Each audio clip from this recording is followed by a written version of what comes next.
Senator Blunt, Senator Boyd, Senator Brumfield, Senator Bryan, Senator Butler, Senator Carter, Senator Chazanall, Senator Chisholm, Senator DeBar, Senator Delano, Senator Dupree, Senator England, Senator Fillingane, Senator Frazier, Senator Leslie Isom, Senator Harkins, Senator Harkness, Senator Hickman, Senator Hill, Senator Hobson, Senator Jackson, Senator Johnson, Senator Kirby, Senator Ladner, Senator McCon, Senator McClendon, Senator McMahon, Senator Michelle, Senator Mumford, Senator Norwood, Senator Parks, Senator Pope, Senator Rhodes, Senator Seymour, Senator Simmons of the 12th, Senator Simmons of the 13th, Senator Sparks, Senator Suber, Senator Tate, Senator Taylor, Senator Thomas, Senator Thompson, Senator Turner Ford, Senator Whaley, Senator Wiggins, Senator Williams, Senator Younger. Mr. President, a quorum is present. Thank you very much, Mr. Clerk. The senators and guests in the gallery, please rise for the invocation to be given by Dr. Ryan Wade. Dr. Wade. He is the pastor of First Baptist Church in McGee, Mississippi, and he is the guest of Senator Berry. And following the invocation, we'll have the Pledge of Allegiance by Senator Berry. Dr. Wade. Thank you. Let us pray. Almighty God in heaven, we just want to come today and we just want to recognize the blessings that we have in our country, the blessings in this great state that we call Mississippi. And Father, we just want to recognize that you're not a distant God, but you are a close God, and that you are the giver of all wisdom. And Lord, you warn us not to be wise in our own eyes, so we come this morning asking you, Lord, to give wisdom. Lord, asking you to be with this entire session today, Lord. Your word says that it's good to pray for those in authority, Lord. They may govern, that we may live peaceful and quiet lives in godliness and holiness. And so we just ask your blessing, Lord. We recognize your word says a kingdom divided against itself cannot stand. So I just pray for the things that go on today, Lord, there could be unity here. Lord, I ask that the will of the people would be done today as it aligns with your perfect will. And Father, I'm reminded of your word that says a good name is to be chosen above great riches. So I pray that the decisions made here today would reflect a good name by everyone who is here today to serve our great state, and that things done today would reflect a good name for our entire state across this nation. So Lord, we ask your blessing. We ask this in the mighty name of Jesus, our Savior. Amen. Amen. Attention, salute, pledge. I pledge allegiance to the flag of the United States of America and to the republic for which it stands, one nation, under God, indivisible, with liberty and justice for all.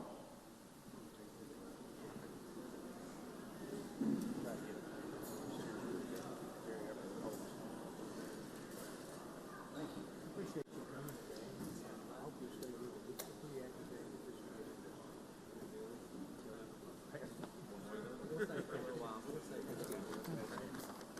Thank you very much, Dr. Wade. Thank you very much, Senator Berry. Now the reading of the journal, Senator Blackwell. Thank you, Mr. President. I move we dispense with the reading of the journal. Senator moves dispense with the reading of the journal. All in favor signify by saying aye. Aye. Opposed, no. The ayes have it. Message and petitions, Mr. Clerk. Mr. President, there are none. Thank you, Mr. Clerk. Committee report, Senator Blackwell. Thank you, Mr. President. I move we dispense with the reading of the committee reports. Senator moves dispense with the reading of the committee reports. All in favor signify by saying aye. Aye. Opposed, no. The ayes have it. Next, the reading of the titles of bills and resolutions. Senator Blackwell. Thank you, Mr. President. I move we dispense with the reading of the titles of the bills and resolutions. Senator moves dispense with the reading of the titles and bills and resolutions. All in favor signify by saying aye. Aye. Opposed, no. The ayes have it. Thank you, Senator Blackwell. We'll go to introduction of guests. Senator Wiggins. Thank you, Mr. President. I do have an announcement and an introduction. Please proceed. Thank you. The announcement is for the lawyer legislators. Reminder of the lunch today at the Mississippi Bar, starting at noon. Like to see you there.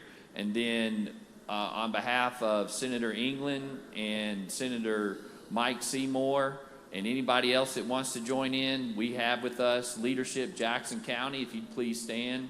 These are the leaders in Jackson County with the Jackson County Chamber of Commerce. Fabulous folks and the future of Jackson County. So please give them a big welcome.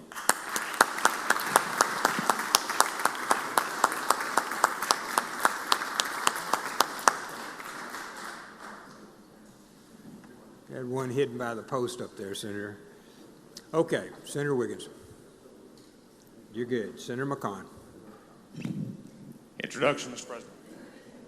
As we're here today at the Senate, I want to recognize two of my people, my good friends that are from Newton County over there, Cody and Jordan Mask, who I believe they're here with Farm Bureau, and I'm sure you'll hear either Senator Whaley or Senator Berry tell you more about that. But Cody and Jordan, please rise and let us make you feel welcome.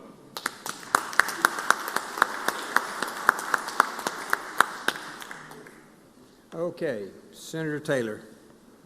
Introduction. Please proceed. Mr. President, Senate, in the North Gallery here, we have two of my good friends, Mr. Shelby Beeson and Miss Marlo Beeson. I ask that they stand. If you enjoyed the milk yesterday, this came from their dairy, so I ask y'all give a good Senate welcome to them.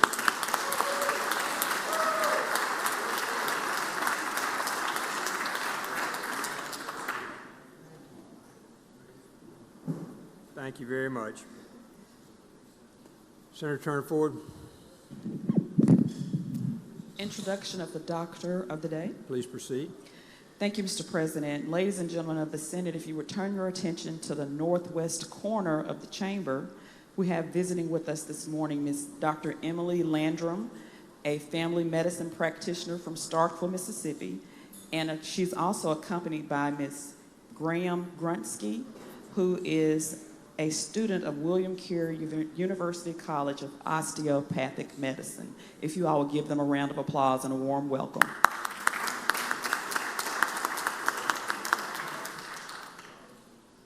Okay, Senator McClendon. Introduction, please. Please proceed, sir. Thank you, Mr. President. Senate, today I'd like to give a warm welcome to one of our farmers in the Lewisburg area, known as the Prince or the King of Lewisburg, Mr. Murray Haslett. Please give him a warm welcome from me, Senator Blackwell, Jackson, and Gillespie Isom.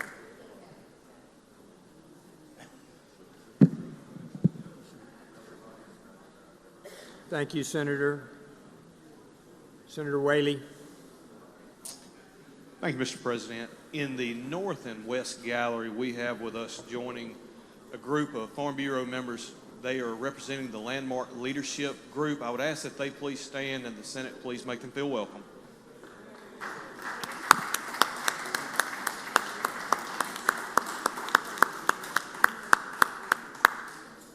Welcome. Senator Berry. I've heard an introduction, Mr. Brickman. Please proceed. Over at the smokers table, we have joining our pastor of the day, Ms. Summer Wade. I'd like the Senate to help make, help me make her welcome. Yeah, that's it. Welcome, Ms. Wade. We're glad you're here with your husband. Thank you very much. Senator Hartness. Introduction, Mr. President. Please proceed.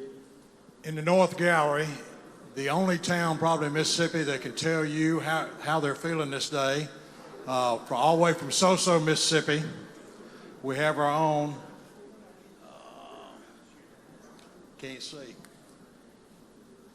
Sorry about that, Mr. President. We have Channing Parker, if you would please stand, from Soso, Mississippi.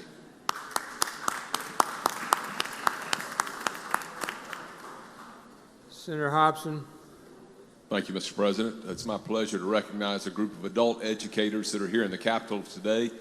I think there may be some in the gallery. I know they've been around the Capitol, and In addition to welcoming them this morning, I want to thank them for the award they gave to the Senate today for our work in ensuring that students that have not had as many opportunities to excel in education have an opportunity to come back as an adult and get their educational degrees and attainment. So if they're here in the gallery, I would ask for those members to stand in the Senate to make them welcome this morning. Thank you.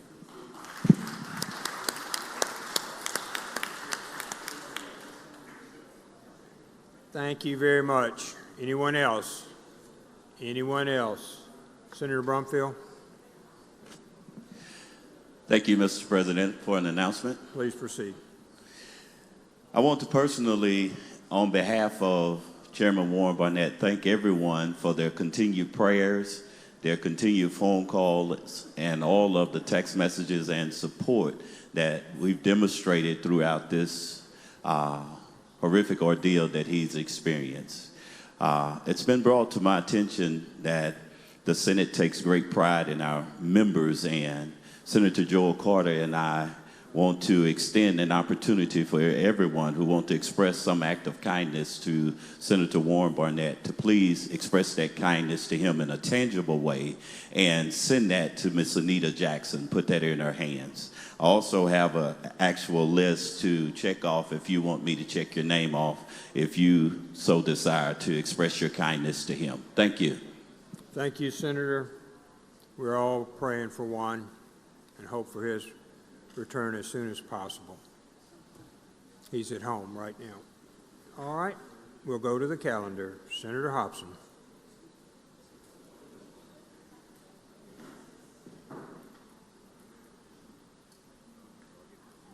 Hold on a second.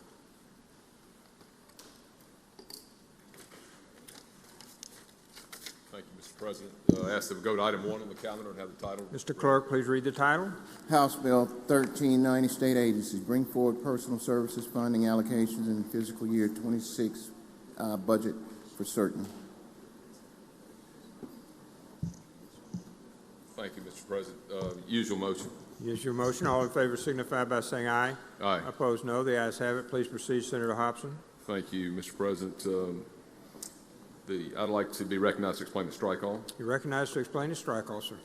Thank you. This bill just brings forward code sections for salaries, and I want just nothing in the bill right now. It does have a reverse repeater in it, so just bringing forward code sections.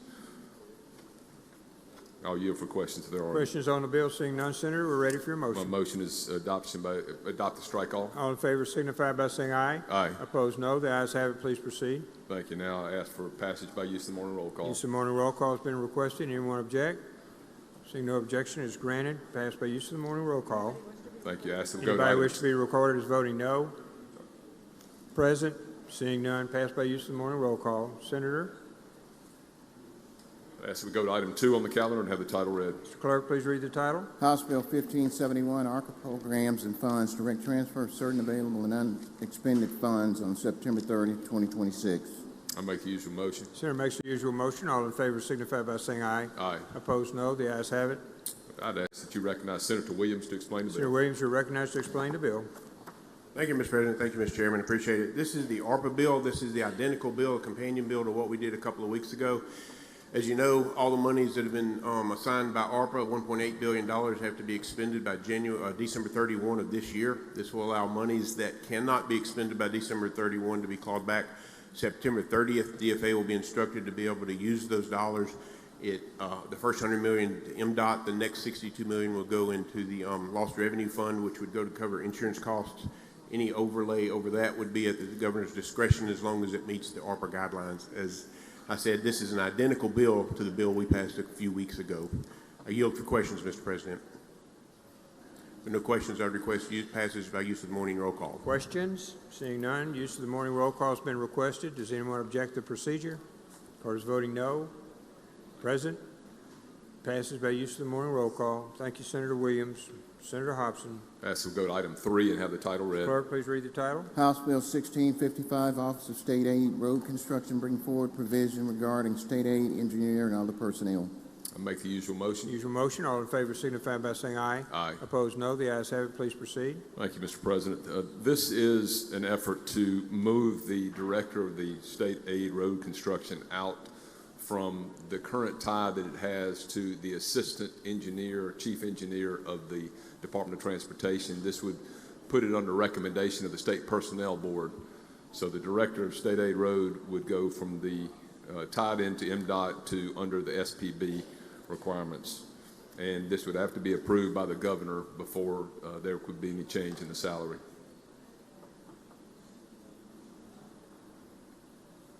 Questions on the bill? Senator Bryan? Does this bill give more authority to the State Personnel Board? It's a recommendation from the State Personnel Board, but it would be the governor that would have to decide this. Thank you, Senator Bryan. Any other questions? Seeing none, Senator? My motion is adoption by utilizing the morning roll call. Use of the morning roll call has been requested. Anyone object? Court is voting no. Present? Seeing none, it passes by use of the morning roll call. Senator, item 4. As we skip items 4 and 5 on the calendar, go to item 6 and have the title read. Mr. Clerk, please read the title. House Bill 1650, State Treasury closes funds having no transactional activity other than interest from pooled investments.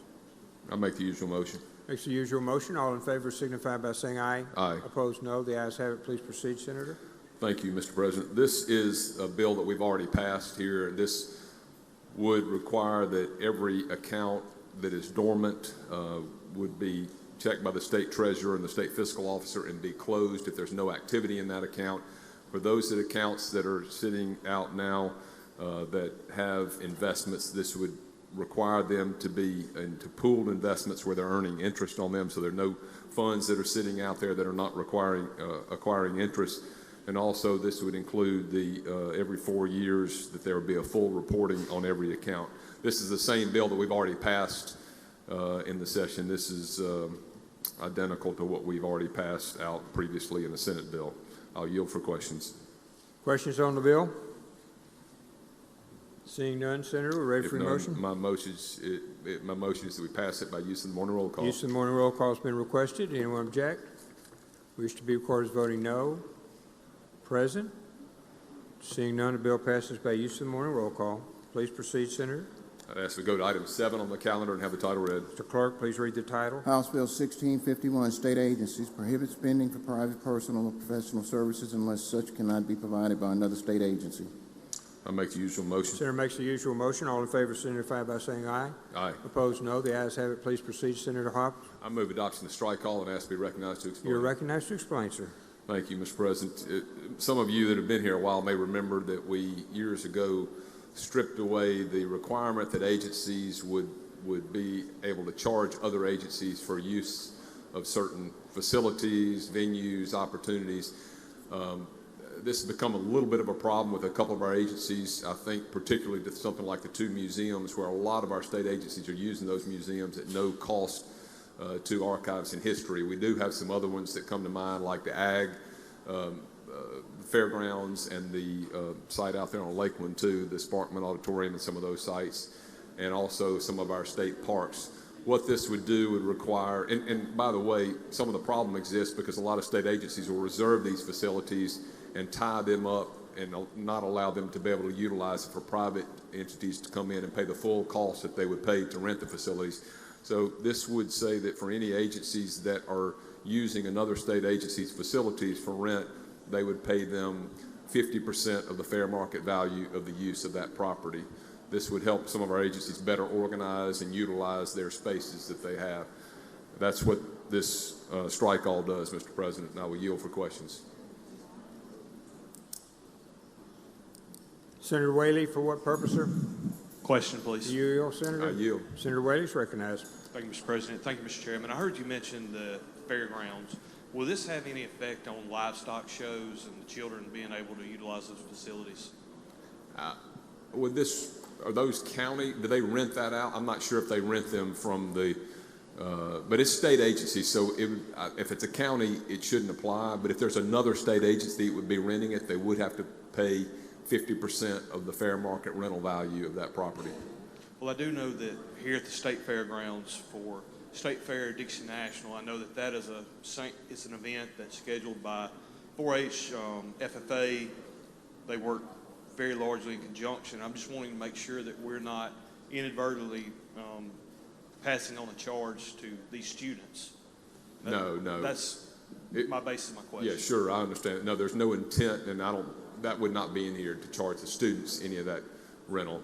This would be, for instance, if, just think of an agency, if Department of Health wanted to utilize the 2 museums or the fairgrounds, and rather than the state agencies tying those up for a long period of time where others couldn't use them and pay the full market rental value, they could tie it up if they wanted to and save dates to utilize it, but they would pay 50% of the fair market value. Right now, they're paying nothing for it.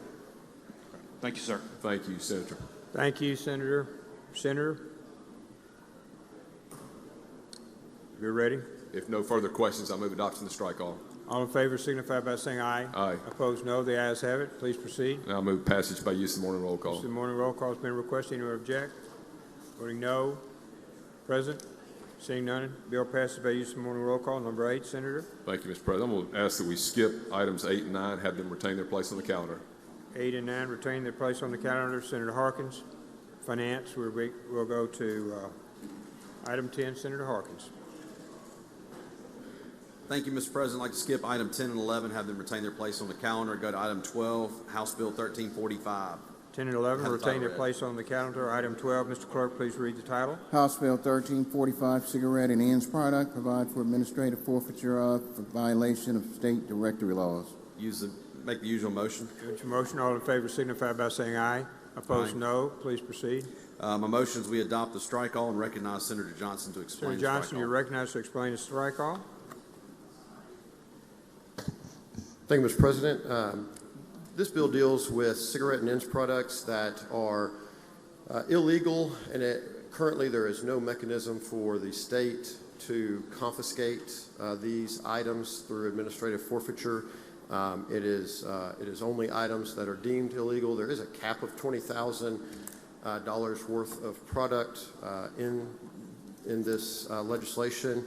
But it would just be the mechanism so that the products that are deemed illegal that someone is trying to sell, the state can take them from that person, and any cost associated with that would be to the person or entity that was illegally holding them or selling them. And that's an explanation of the strike all. Questions? Seeing none. Move adoption of the strike all. All in favor signify by saying aye. Aye. Opposed, no. The ayes have it. Move adoption using the morning roll call. Use of the morning roll call has been requested. Anyone object? Mr. Carter's voting no. Present? Seeing none, bill passes. Senator Simmons, for what purpose? Introduction out of order. Please proceed. Thank you, Mr. President. In the West Gallery, I would like to recognize one of my great friends, Dr. Alice, Pastor Crenshaw. Would you please stand? Ladies and gentlemen of the Senate, let's please give her a warm welcome. Thank you. Thank you. Senator Harkins. Thank you, Mr. President. I'd like to go to item 13, House Bill 1386, and have the title read. Mr. Clerk, please read the title. House Bill 1386, use tax, provides authorized use of funds distributed to municipalities for infrastructure assistance. Make the usual motion. Senator makes the usual motion. All in favor signify by saying aye. Opposed, no. The ayes have it. Ladies and gentlemen, the bill before you is same version of the bill we passed a few weeks ago. This basically adds sidewalks to a allowable expense of the use tax money for municipalities on line 19. Just repair and maintenance, reconstruction of roads, streets, and it adds sidewalks along with bridges, acquisition, rehabilitation of buildings and municipalities. That is the explanation of the bill, and there is no reverse repealer in it. Questions on the bill? Seeing none, Senator. Move final passage on the morning roll call. Use of the morning roll call has been requested. Anyone object? Wish to be called voting no. Present. Senator Norwood, for what purpose? Introduction at the appropriate time, Mr. President. Please proceed. Mr. President and Senate colleagues, we have with us this morning Reimagine Prep football team Coach Jamie Horton. They're the 2025 Little SWAC champs, and the only middle school in the city to earn this title back to back. So if they're in the South and the West Gallery, who is standing, let us make them feel welcome.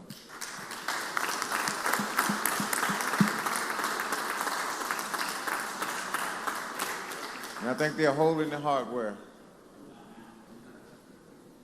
Thank you. Congratulations to each of you. Pleased with the expansion of your school, showing your growth. I'm glad to have you here. Number 14, Senator. Thank you, Mr. President. I'd like to skip 14, go to item 15, and House Bill 671, and have the title read. Mr. Clerk, please read the title. House Bill 671, Alcoholic Beverages, Revised Policy of State Regarding Prohibition of, Revised Certain Provisions Regarding Delivery Service Permits. Make the usual motion. Senator makes the usual motion. All in favor signify by saying aye. Aye. Opposed, no. The ayes have it. Please proceed. I'd like to be recognized to explain the strike all. Mr. Clerk, you're recognized to explain the strike all, Senator. All right. Ladies and gentlemen, this bill, the strike all we have deals with when we passed a law back during COVID to allow the shipment of alcohol from a retailer to a person's house, and this basically clarifies that the retail store no longer has responsibility once it is picked up by the delivery service. And it begins on line 153, just saying that the package retailer's responsibility under this section regarding delivering an alcoholic beverage to ultimate consumer are considered satisfied at the time the package retailer transfers possession of the alcoholic beverage to the delivery service permittee or delivery driver. And that basically just ends their responsibility. I think in the past they actually had responsibility until it was delivered, and this just clarifies that their responsibility stops once it's picked up by the delivery service. That is the explanation of the bill, and there is no, there's not a reverse repealer in the strike all. So if there are no questions, I move adoption of the strike all. Questions? Seeing none, all in favor signify by saying aye. Aye. Opposed, no. The ayes have it. No further questions. I move final passage on the morning roll call. Use of the morning roll call has been requested. Anyone object? Wish to record as voting no. Chisholm? Hartness? No. Seymour? No. Turner Ford? No. Anyone else? Butler? No. Mumfield? Present. Ladner? Present. Ladner? Present. Tate? No. Seeing none, the bill passes by use of the morning roll call. The noes and presents noted. Item 16, Senator Harkins. Thank you, Mr. President. I'd like to go to item 16, House Bill 1385, and have the title read. Mr. Clerk, please read the title. House Bill 1385, Homestead Exemption, delete requirement that county submit paper original of application for the DOR. Make the usual motion. All in favor signify by saying aye. Opposed, Aye. no. The ayes have it. Senator? My motion is we adopt the strike all and recognize Senator Johnson to explain the strike all. Recognized to explain the strike all, Senator Johnson. Thank you, Mr. President. This bill, or the strike all for this bill, deletes the requirement that counties submit the paper originals of homestead exemption application to the Department of Revenue, and also that the Department of Revenue would no longer be required to keep those originals on file. This is a redundancy. It's handled digitally, and this would save time, money, and space. That's an explanation of the strike all. Explanation of strike all in question. Seeing none, Senator? Move adoption of the strike all. All in favor signify by saying aye. Aye. Opposed, no. The ayes have it. Now, Senator? I move passage use of the morning roll call. Use of the morning roll call has been requested. Anyone object? We should be recorded as voting no. Present. Seeing none, the bill passes by use of the morning roll call. Senator? Thank you, Mr. President. I'd like to skip items 17, 18, have them retain their place on the calendar, go to item 19, House Bill 898. 17, 18, retain their place upon the calendar. Item 19, Mr. Clerk, please read the title. House Bill 898, Sales Tax Diversion Study Committee, create. Make the usual motion. The usual motion. All in favor signify by saying aye. Opposed, no. The ayes have it.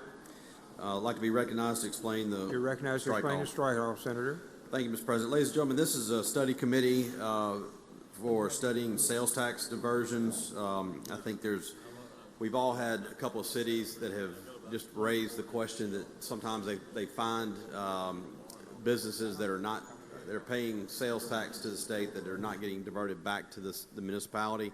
And while I do think this is a rare instance, it is occurring in some cities, and I think we're trying to figure out what the best way to get our hands around it so no city is missing out on the diversion of funds that are supposed to be going back to the municipality. What this do, it'll create a study committee that will conduct a comprehensive review of current sales tax diversion practices and identify discrepancies. It will assess the financial impact of misallocated sales tax revenues. It'll also analyze technology solutions, including modernized software systems to ensure accurate sales tax distribution and reporting, evaluate accountability and oversight mechanisms within the Department of Revenue, and also develop recommendations for legislators or administrative reforms to be implemented in the 2027 legislative session. Section 2 deals with the members of the committee. And we did the strike all, basically we added a member from the destination marketing organizations, the DMOs, that would be a member would be appointed to the committee. That is an explanation of the bill. The diversion committee shall dissolve on or before January 1st, 2027, unless it's extended by the legislature, and there is no reverse repeal, so it goes into effect July 1. That is an explanation of the study committee of the strike all. If there are no questions, I move adoption of the strike all. For what purpose, ma'am? Question. You for a question, Senator? I do. Senator Hill's recognized. Thank you, Mr. Chairman. Would this committee also, it says municipalities from just a quick reading, would they also be looking into potentially diverting sales tax back to the county since they get no walk-in sales tax and their only source of revenue is to tax your property?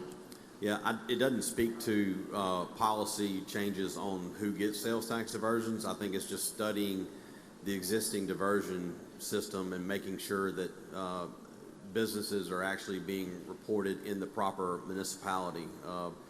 The author of the bill has said that there's been a pretty big mix-up in his district, and I've talked to a few mayors locally that have had one-offs of businesses that weren't not extraordinary amount of businesses that aren't being reported properly, but we just want to make sure that we're doing right by the municipalities, making sure they're getting the money that's in there. Any diversion that goes to a county would have to be a policy decision. Well, yeah, we don't have any going to the county other than some of that use tax. So, you know, the cities are upset because some of their taxes is getting diverted to another municipality instead of theirs. But imagine, I would say, wouldn't you think that the county residents and the supervisors that run the county would be just happy to get a little bit of that sales tax back, the 18.5%? Because typically, a lot of times, the counties are growing faster than municipalities and have to provide all those services. Wouldn't you agree? I would think they would be tickled pink if they got some diversion, because it would be more money than they're getting today. But I also think that that's where you also have to look at the other side of the aisle and realize your own appropriations. That's cutting into the pie that you have to allocate to do the things that are priorities of the legislature. So I think that's a policy discussion worth having. But yeah.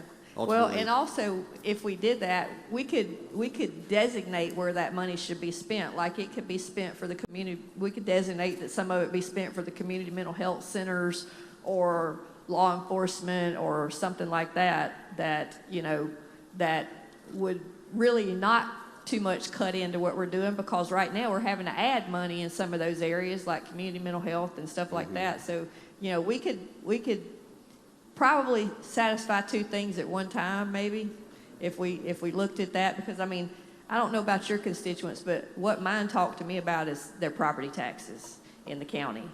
Well, would you agree that that's a concern? I imagine it's a concern of a lot of people. I think we've had some bills to look at property taxes, and I'm not sure where they are on the other side, but I know we've talked about it. But we do have some, don't we? I think we do have some that talk about property taxes. I believe so. I'm not sure the status on it. I hadn't seen one yet. I thought I heard something about one. Yes, ma'am. Thank you. Thank you. Other questions? Seeing none, Senator? If there are no further questions, we've adopted the strike all. I'd move all in favor signify by saying aye. Aye. Opposed, no. The ayes have it. Now, Senator. Move final passage on the morning roll call. Use the morning roll call been requested. Does anyone object? Which will be, of course, voting no. Present. Seeing none, the bill passes. Thank you. Senator Kirby, rules pass and retain. Motions to reconsider. Johnson. Senator Johnson is recognized. Senate, we're on 23. Thank you, Mr. President. I'd like to call that bill number up and ask that the title be Mr. read. Clerk, please read the title. House Bill 1265, Mississippi Debt Management Services Act, extend repealer. My motion is that we would reconsider the vote by which this bill passed. Motion is reconsider the vote by which the bill passed. All in favor say aye. Aye. All opposed, no. The ayes have it. Ask that you recognize Senator Hickman to explain an amendment. Senator Hickman, you recognize.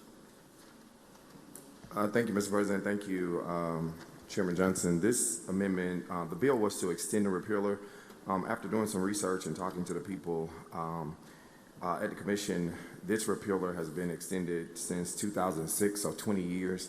I think we realized that this law is working and what they're doing is working. They said they have no complaint, and they would be happy if we would just remove the repealer, and it'll keep us from having to do this every 4 years since we've already done it since 2006. So the motion is just to remove the repealer instead of extending it.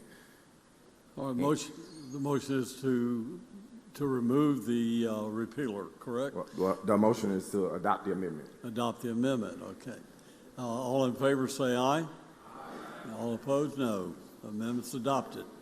Now for final passage. Thank you, and I appreciate Senator Hickman bringing that amendment through. I think that many of these pieces of legislation, we automatically put repealers in, but they don't necessarily need them, and we always have the option to remove them from law. So with that, I move passage using the Morton roll call. Senator suggests the use of Morton roll call, final passage. Anyone object? Anyone wish to be recorded as voting no? Seeing none, please record all present by the use of Morton roll call as voting aye, and the bill is passed. Senator McMahon, for what purpose? I rise for an introduction. You recognize, Senator. Senators, today we have some special guests in the gallery today. In most of the gallery, if they would like to stand or just wave, we have organized American labor here today. Let's give them a warm welcome to their state Senate. Welcome to your Senate.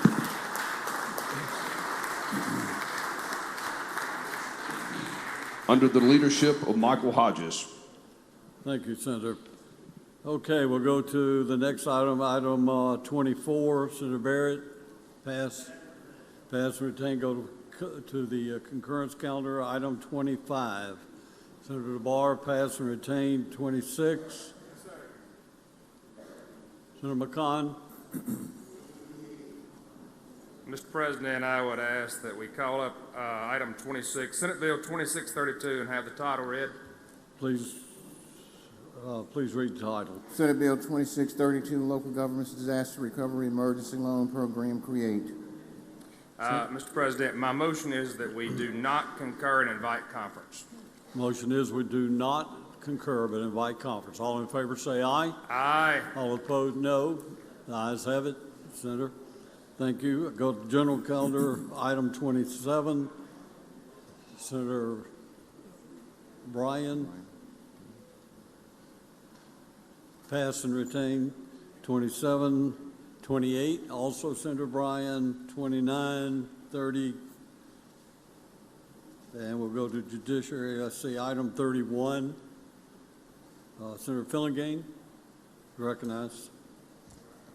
Thank you, Mr. President. I'd like to skip item 31 and ask that it retain its place on the calendar and go to item number 32, call it up and have the title read. We'll pass and retain item 31, go to item 32. Please read the title. House Bill 1142, bench warrant notices, revise the process. Make the usual motion. Senator makes the usual motion. All in favor say aye. Aye. All opposed, no. The ayes have it. Senator Fillingane. Thank you, Mr. President. I have a strike all I would like to explain. You're recognized to explain. Thank you, Mr. President. So House Bill 1142, as it came to us, amended 99-525 to revise the procedure for the service of a bench warrant for failure to appear against a defendant in a criminal case. Currently, the law requires personal service or certified mail service, but as it came to us, House Bill 1142 would delete the option of certified mail, and going forward, such warrants would be served by personal service or an electronic transmission, either NEC or some form of email. The bill contemplates the use of the email addresses or, as I said, the Mississippi Electronic Court System. The strike all includes a reverse repealer because I've heard from our chairman on the other end of the building, and he's got some ideas about how to work on this particular piece of legislation in the conference committee. So I have told him that we would certainly consider doing that, and such we're adding a reverse repealer to get it to conference so we can continue working on this particular bill with our House friends. So that's what the strike all does. It adds a reverse repealer. I'll be happy to answer any questions. See no questions, Senator. I move adoption of the strike all. Adoption of the strike all. All in favor say aye. Aye. All opposed, no. The ayes have it. Senator Filligane. No other questions. I'll move adoption by use of the morning roll call. The Senator suggests the use of the morning roll call for final passage. Any senator object? Any senator wish to be recorded as voting no? Seeing none, please record all present by the use of the morning roll call as voting aye, and the bill is passed. We'll go to item 33, pass and retain 33. Go to item 34, Senator DeBar.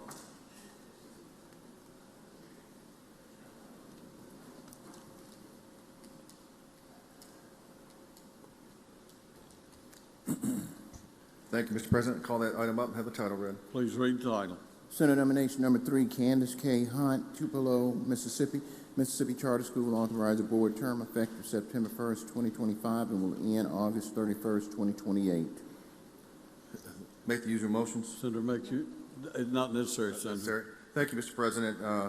This is a nomination, Ms. Hunt, to the Charter School Authorizer Board. She is a new appointee. She came before the board, answered all the questions of the committee. Upon answering the questions and being cross-examined, the board, the committee did advise and consent.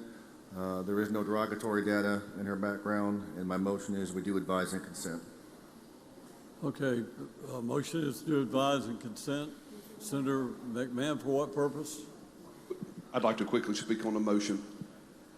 You recognize?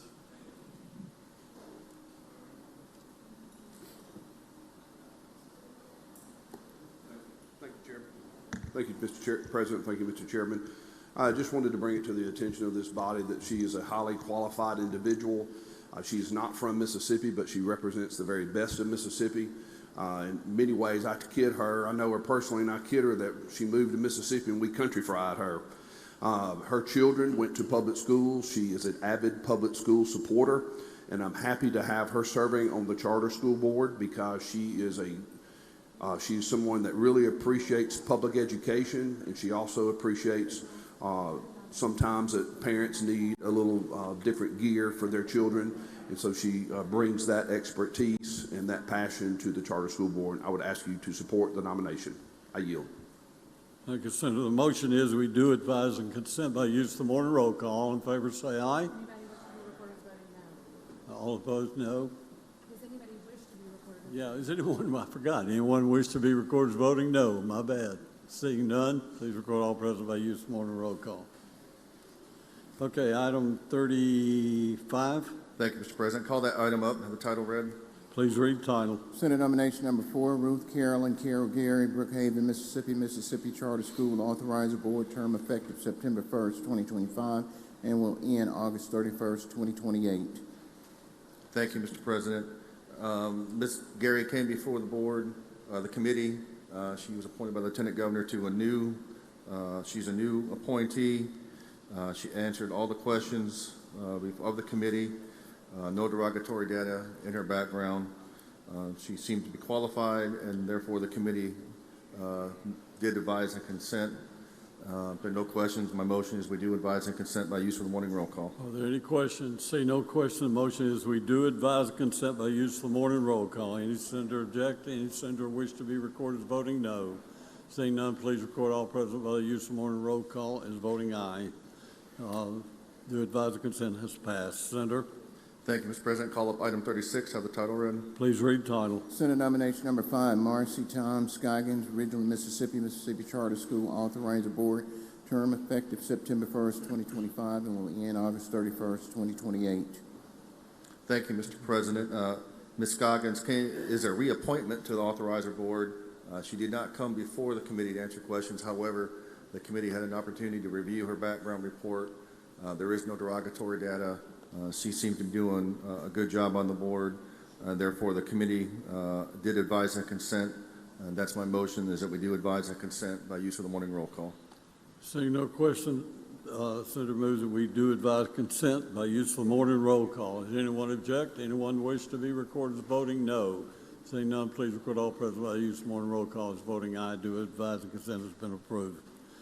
Item 37, Senator. Thank you, Mr. President. I ask that the title be read. Please read the title. Senate nomination number 24, James Matthew Matt Mayo, Flowood, Mississippi State Board of Education, 9-year term effective July 1st, 2025, and ending June 30th, 2034, representing the 1st Supreme Court District. Senator. Thank you, Mr. President. Mr. Mayo is a reappointment by Governor Reeves to the State Board of Education. He did not come before the committee. However, the committee did have an opportunity to review his background report. There is no derogatory data. He has complied with all ethical rules and so forth. And therefore, the committee did advise and consent, and that's my motion this morning, is we do advise and consent by use of the morning roll call. Okay, the senator suggests that we do advise and consent by use of morning roll calls. Any senator object? Any senator wish to be recorded as voting no? Seeing none, please record all present by use of morning roll calls. Voting aye. Do advise and consent has been approved. Item 38, Senator. Mr. President, I ask the title be read. Please read the title. Senate nomination number 83, Corey Joseph Custer, Jackson, Mississippi Educational Television Authority, Mississippi Public Broadcasting Board, remain of a 4-year term effective upon confirmation and ending June 30, 2028, representing the state at large. Senator. Thank you, Mr. President. Mr. Custer is an appointment of Governor Reeves to the ETV board. He has been serving on that board for a few months now. He came before the board as a new appointee, explained his qualifications. He was supported by MPB Director Royal Ailes. The committee asked questions of Mr. Custer, and upon answering the questions, the committee did advise and consent. If there are no questions, I motion this morning to advise and consent by use of the morning roll call. The senator suggests use the morning roll call for do advise and consent. Any senator object? Any senator wish to be recorded as voting no? Seeing none, please record all present by the use of morning roll calls. Voting aye. Do advise and consent has been approved. Item 39, Senator. Mr. President, I ask that we pass and retain. Pass and retain item 39. We'll go to item 40. Senator Younger.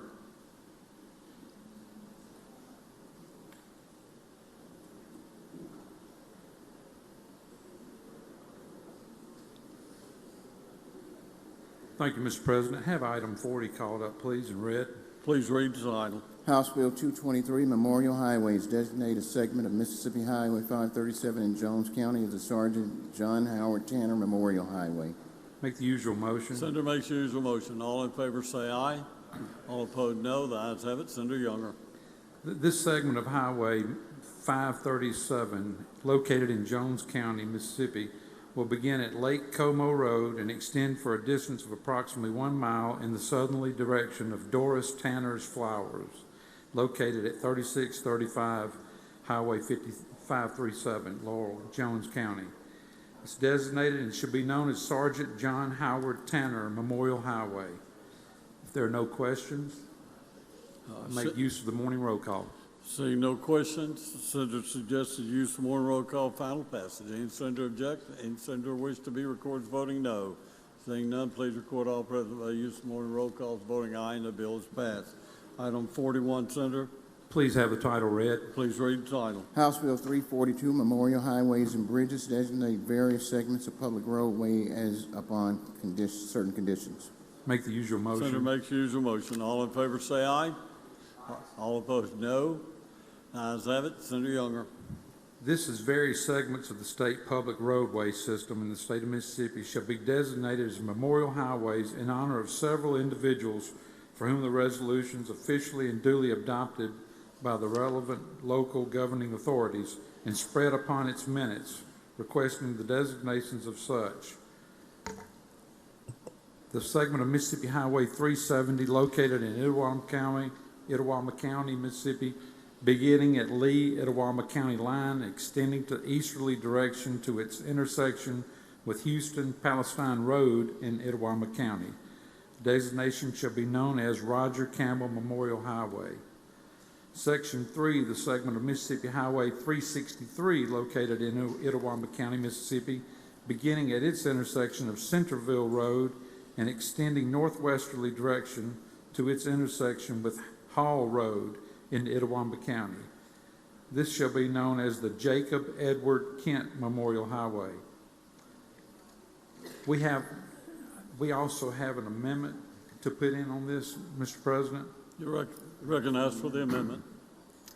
We will be deleting Section 1 in its entirety and renumbering the subsequent sections, and further by striking the title in its entirety and inserting in lieu of thereof the following: an act to designate a segment of Mississippi Highway 370, Itawamba County, Mississippi, as the Roger Campbell Memorial Highway, to designate a segment of Mississippi Highway 363, Itawamba County, as the Jacob Edward Kent Memorial Highway, and for related purposes.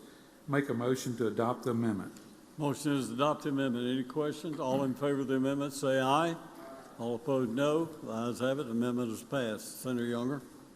And adopt the bill itself. Yes, sir. Morning roll call. Morning roll call. The senator suggests the use of morning roll call final passage. Any senator object? Any senator wish to be recorded as voting no? Seeing none, please record all present by the use of morning roll call as voting aye, and the bill has passed. Thanks, Senator Younger. Go to item 42. Please have the title read. Please read the title. House Bill 655, Scenic Byways, designate certain segments of road in Chickasaw County as the Davis Lake Road Scenic Byway. Make usual motion. Senator makes usual motion. All in favor say aye. All opposed, no. The ayes have it. Beginning at the intersection of Highway 15 and County Road 124 in Chickasaw County, traveling northeast along County Road 124 to the intersection of County Road 124 and County Road 413, then traveling southeast and east along County Road 413 and county through the point at which County Road 413 becomes County Road 134, then traveling southeast and east along County Road 134 to the intersection of County Road 134 and Mississippi Highway 41 in Chickasaw County. The Davis Lake Road Scenic Byway runs approximately 12 and 32 miles within Chickasaw County, Mississippi. There are no questions. I make use of the morning roll call. Seeing no questions, senator suggests the use of morning roll call final passage. Any senator object? Any senator wish to be recorded as voting no? Seeing none, please record all present by the use of morning roll call as voting aye, and the bill has passed. We'll go to item 43. Senator Bryan. I ask the title be read. Please read the title. House Bill 314, Ibagane, authorize SDH to select a consortium to conduct a drug developmental clinical trial with to secure FDA's approval of. Senator Bryan. I make the usual motion. Senator makes the usual motion. All in favor say aye. Aye. All opposed, no. The ayes have it. Senator Bryan. I believe Senator Harkins is seeking recognition. Senator Harkins, for what purpose? To explain the bill. Oh, okay. I didn't see you. Sorry about that. You're recognized to explain. Thank you, Mr. President. Ladies and gentlemen, the bill before you, the Ibagane Treatment Drug Development Grant Program Act, creates a tightly controlled, science-driven pathway to test whether Ibagane can become a safe, FDA-approved medication for opioid use disorder, co-occurring substance use disorder, and related neurological or mental health conditions. What is Ibagane? Ibagane is a psychoactive alkaloid found in the root bark of the African iboga plant. Pharmacologically, Ibagane interacts with multiple brain systems and is thought to contribute to prolonged effects on mood and craving. Small studies and observational reports suggest Ibagane can reduce withdrawal symptoms and drug cravings in people with opioid or other substance use disorders, sometimes for weeks, months, and years after a single treatment. More recent work, including in veterans, has explored Ibagane for PTSD, depression, traumatic brain injury, and early findings of substantial short-term improvements in symptoms and functioning through these, though these are still preliminary. Ibagane can have side effects, especially heart rhythm problems, which is why a thorough screening process is incorporated before any procedures are performed. In the United States, Ibagane is a Schedule I controlled substance. To be a Schedule I in America, a medicine must be highly addictive and have no medicinal value. I can argue that Ibagane has neither of those characteristics. In the early 1970s, Ibagane, along with a number of psychedelics, were all swept into Schedule I without proper consideration. Right now, when conventional recognized treatments have failed, some veterans and people suffering from addiction, including many Mississippians, and I don't know how many of y'all came to the hearing this summer, you heard from several local Mississippians that have testified to this, are traveling to Mexico and other countries to receive Ibagane treatment abroad. Ibagane is being used in supervised clinical settings with promising results. In 2024, Stanford University School of Medicine published a study of special operation veterans receiving Ibagane plus supportive care outside the U.S., finding large, rapid, and sustained reductions, 80 to 90% in PTSD symptoms, depression, anxiety, and suicidal ideation after a single treatment. I want to repeat that. They found a reduction up to 80 to 90% in PTSD symptoms, depression, anxiety, and suicidal ideation after a single treatment. That mirrors what the nonprofit Veterans Exploring Treatment Solutions reports after helping more than 1,800 veterans, including some Mississippians, to have access to Ibagane abroad. Here's what the bill does. The core purpose of the act is to authorize the State Department of Health to select and fund a lead consortium to conduct an Ibagane drug development clinical trial aimed at securing FDA approval for treating opioid use disorder, co-occurring substance use disorder, and other neurological or mental health conditions where Ibagane shows efficacy. It does not legalize general Ibagane use. It confines the activity to FDA-regulated research and future FDA-approved medical use. The consortium must include at least a drug developer, an institution of higher learning, and a hospital, and must choose a lead university to contract with and report to the Department of Health. The lead institution must submit detailed proposal covering FDA trial strategy, full trial design, plans to seek breakthrough therapy designation, recognition of the state's commercial interest in resulting intellectual property, Mississippi corporate presence and jobs, third-party payer coverage, access for uninsured, providing training and proof it can fully match state funding with non-state dollars. So we'll have to have somebody that's going to match the state dollars that we put in from a private perspective. The department will select one consortium and enter into an interagency contract with lead institutions specifying the goals, budget, timeline, collaborating entities, and the percentage of trial-related revenue to be paid to the state. No state funds may be dispersed until matching funds from a non-state source are verified, and the funds can be paid out in increments tied to milestones, and the consortium must file quarterly progress reports and financial reports while the department submits annual reports to the legislature. There's FDA coordination and trial sites. A designated consortium member must promptly file an investigated new drug IND application with the FDA and seek breakthrough therapy designation and enter into an agreement with a similar consortium in another state that has done the same. Currently, Texas and I believe Arizona have passed bills similar to this. Texas passed a bill and invested $50 million into it, and what we are basically doing is trying to tie our research in with their research so we can have a multiplier effect. Only a hospital or institution of higher learning may serve as a trial site. And this act takes effect July 1 of 2026. I would say that this is a creative, responsible way of exploring promising therapy in the middle of an ongoing opioid crisis. It keeps us firmly within the FDA framework. It requires private matching funds. It protects patients and ensures that Mississippi shares in the benefit of this new drug if the reality ever occurs. I think we've gone down this path before. Many of you were here when we passed the CBD law, Harper Grace's law. UMC entered into an FDA agreement, a clinical trial. 10 families were selected. They participated in it, and it had some resounding effect for these families that were participating in the trial. I think this takes a responsible approach, and it uses, I believe the funding will come from the opioid settlement funds. $5 million is what the state is looking to pledge, and we'll be seeking matching funds from a member that will be part of the consortium. That is an explanation of the bill. I will be happy to yield for any questions. Senator Dupree, what purpose? Question, Mr. President. You yield, Senator Dupree. I do. Senator Dupree, you recognize. Thank you, Senator. So this consortium, Will it be held in just one area of the state? It's going to be in multiple areas of the state? The trials? I think have you the gone that hospital far? will be one location, but it can work with patients all over the state.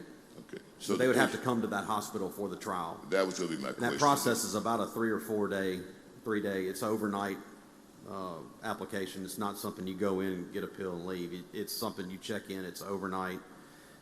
It lasts two to 3 days. So it'll be a central location that they come, like UMMC, they would come there, and then they would be a part of the trial. That would be my guess. I mean, we did fund a clinical trial floor for new investigational therapies at UMC. This would be something that would fit perfectly within that framework. Would courts be able to use this as an alternative to jail time if they enter into some kind of trial treatment instead of jail time? Is that part of the... That's not part of it. That's no. not part of it. This is just trying to get an investigational drug, a breakthrough therapy designation, and actually put into place a clinical trial for this. This is how drugs make it to market, and it's shown a lot of promise. I mean, people are literally going over to Mexico to be treated with this. We've heard many of you, some of you had attended the hearing we had this summer and listened to the firsthand accounts. I know one family that lives in my district, a veteran, was on the brink of suicide. Made a phone call to his wife and decided if she didn't answer, he was going to pull the trigger. She didn't answer, so he was saying his goodbyes to himself, and she called back, and he broke down and told her what he had been going through. He had tried many different paths, many different ways of dealing with his PTSD and the issues he was facing, and he and his wife got the help of a veterans outreach group, and he got selected to go and participate in this over outside the country, and he did, and it's changed his life. And he is a very big advocate of it, and spoke to our committee this summer. And a lot of compelling cases. I mean, I've heard of other Mississippians that have gone over outside the border to take this treatment for neurological issues, whether it's Parkinson's or Alzheimer's, or I think that's where we're trying to let science lead us. And this is an opportunity to take that step. And so it'd be open to all veterans, non-veterans? Well, I think you would have to apply, and part of the clinical trial sets up the requirement in order to participate in it. Okay. Thank you. Thank you. Thank you. Senator Blackman, for what purpose? Question, Mr. President. Do you yield? I do. Senator Blackman? Thank you. I just wanted to get clarity on a word. Were you saying lead institution or elite institution? LEAD, Oh, L-E-A-D. There's a consortium, a LEAD consortium, which would, all intents and purposes, it's going to be Texas. I think they got out of the gate first. They've already started the process. I think they've gone through a lot of the application process. And so what this bill, and I do have an amendment to the bill, which is going to clean up some language as it relates to duplicative parts of the application process. We're going to try to piggyback off of the progress Texas has already made, and we'll also be in with their study. So we can, that'll help provide us a lot of information, and they've kind of already started the process. I think Arizona has passed a bill that they're going to be in, is my understanding. So the more states that participate in this, the more information we can gather, and I think it would be a benefit to all of our citizens. All right, thank you, Mr. Chairman. Thank you, Mr. President. Thank you. Thank you. I think at this time we'll take the amendment. Yeah, my amendment is a strike. It has a couple of sections that just cleans up some language in section, I believe, 2F. It just changes the terminology of consortium to lead consortium.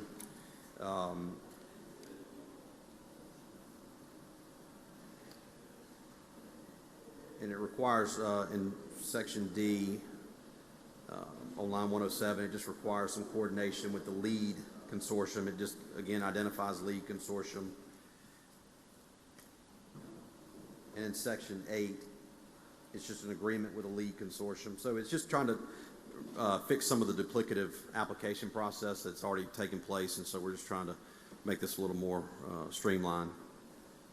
That's the explanation of the amendment. If there are no questions, I move adoption of the amendment. Seeing no question, the senator moves for adoption of the amendment. All in favor say aye. Aye. All opposed, no. The ayes have it. Amendment's adopted. Senator Harkins. If there are no more questions, and and short of me breaking out in Huey Lewis's 1984 hit, I Want a New Drug, I think this is going to provide any drug for some people that really are searching, that are looking for a way out of a lot of different situations that people suffer from across our state. And I think this is a great step for our state. And I would move for final passage on the morning roll call. Before we vote, Senator Tate, you wish to speak on the bill? You're recognized.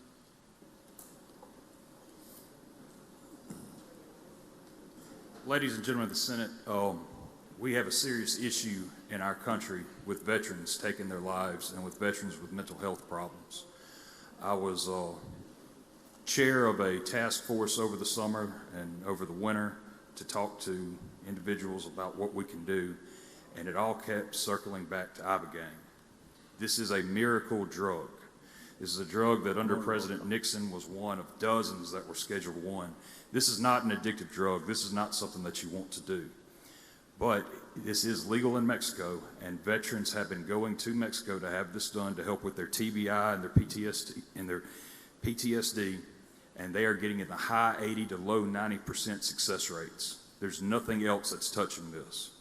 I just want to mention one person that had some testimony that moved me. There was a nurse who was in a car wreck who had all types of physical and mental ailments. She could get over the physical, the mental she couldn't. For 6 years she searched. She finally went to Mexico, found this drug. It changed her life so much that she changed her life to go live in Mexico to administer this drug to veterans and to anybody else that has TBI. And so I just want to say that I support this bill. I think it's a great bill, and I hope that you vote for the bill. Thank you. Senator Harkins, morning roll call. Yes, I do want to say, I want to thank Representative Creekmore, who has done a lot of work on this, and he and I kind of by happenstance met at the same point on wanting to do this. I had a friend reach out to me about it for another reason, for neurological issues he was having, and he was going to Mexico to take it. And Sam was on the radio, Representative Creekmore was on the radio talking about it. And I texted him in the middle of his interview and told him, I was like, I want to help with this. This is something that we need to do. And so Representative Creekmore really has done a lot of work on this and deserves to be applauded for it. And I thank him for his help in this. And I've moved final passage on the morning roll call. Senator suggests you use the morning roll call final passage. Any senator to object? Any senator wish to be recorded as voting no? Seeing none, please record. Oh, we got one. Senator Chisholm, no.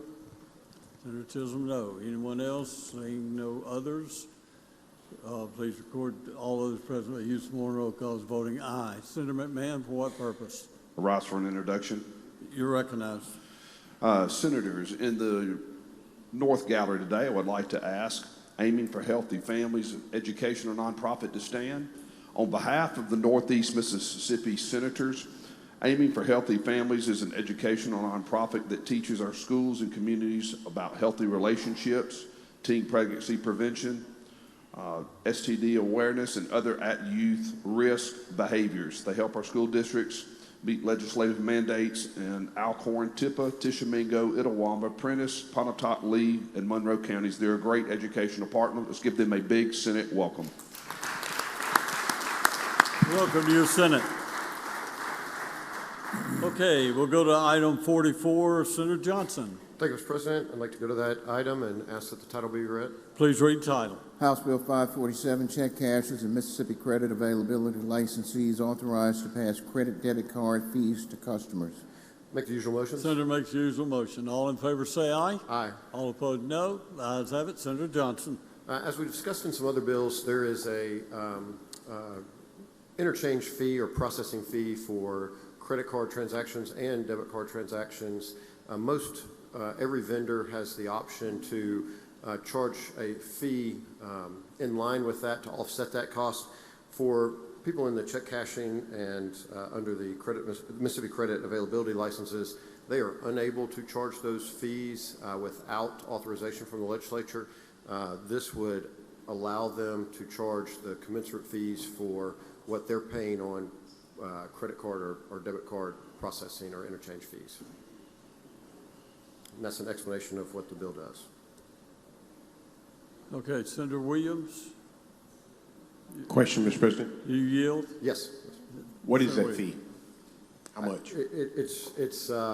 It varies. I think most of them are between 2% and 3%. Most vendors or retailers charge 3% as a rule of thumb, but. So currently, the person that's doing the check cashing, it's kind of baked in? Would there be a discount if it's on the service where they charge this? Should there be a discount coming back? It's just that under their licenses, they are unable to charge any of those fees like a normal retailer would be able to do. And so this would just allow them to act like a normal retailer, and where they have those fees, charge those fees. Okay, thank you. Okay, no further questions. Morning roll call, Senator? Yes, sir. Move adoption of the morning roll call. The Senator suggests use morning roll call final passage. Any senator object? Anyone wish to be recorded as voting no? Senator Williams, no. Senator Barr, no. Senator Derek Simmons, no. Senator Norwood, no. Senator Turner Ford, no. Senator Hill, no. McClendon, no. Senator Seymour, no. Senator Butler, no.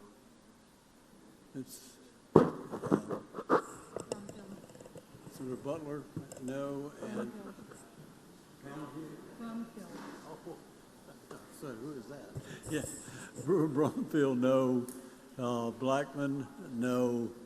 Frazier, no. Islam, no. And Dupree, no. Islem, no. Chisholm, no. Yes. Okay. Senator Bryan, no. Senator Blunt, no. Chisholm, no. And Senator Hartness, no. Now, hold on.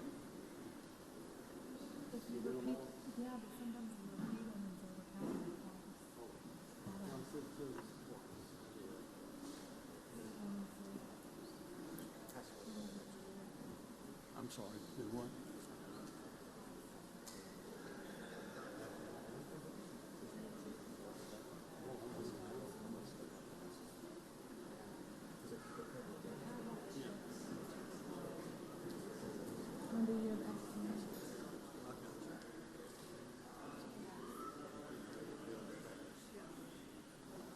With 18 noes, the bill has passed.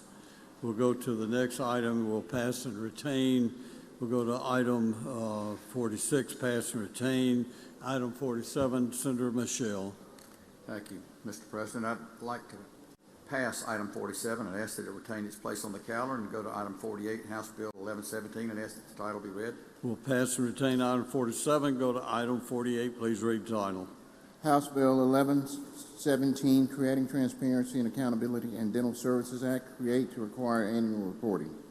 I'd like to make the usual motion. Senator makes the usual motion. All in favor say aye. Aye. All opposed, no. The ayes have it. Senator Michelle. Thank you, Mr. President. This is a companion bill we passed, our Dental Services Transparency Act. It was passed by the Senate. The plan operators will submit the amount that they pay out for patient care divided by the amount of premium revenue, and this will show the percentage of premium dollars of your premiums that you pay on dental insurance that go towards dental care. The reports are submitted to the Commissioner's office. The Commissioner makes those reports available to the public. Glad to yield any questions. We have a couple of questions. Senator England.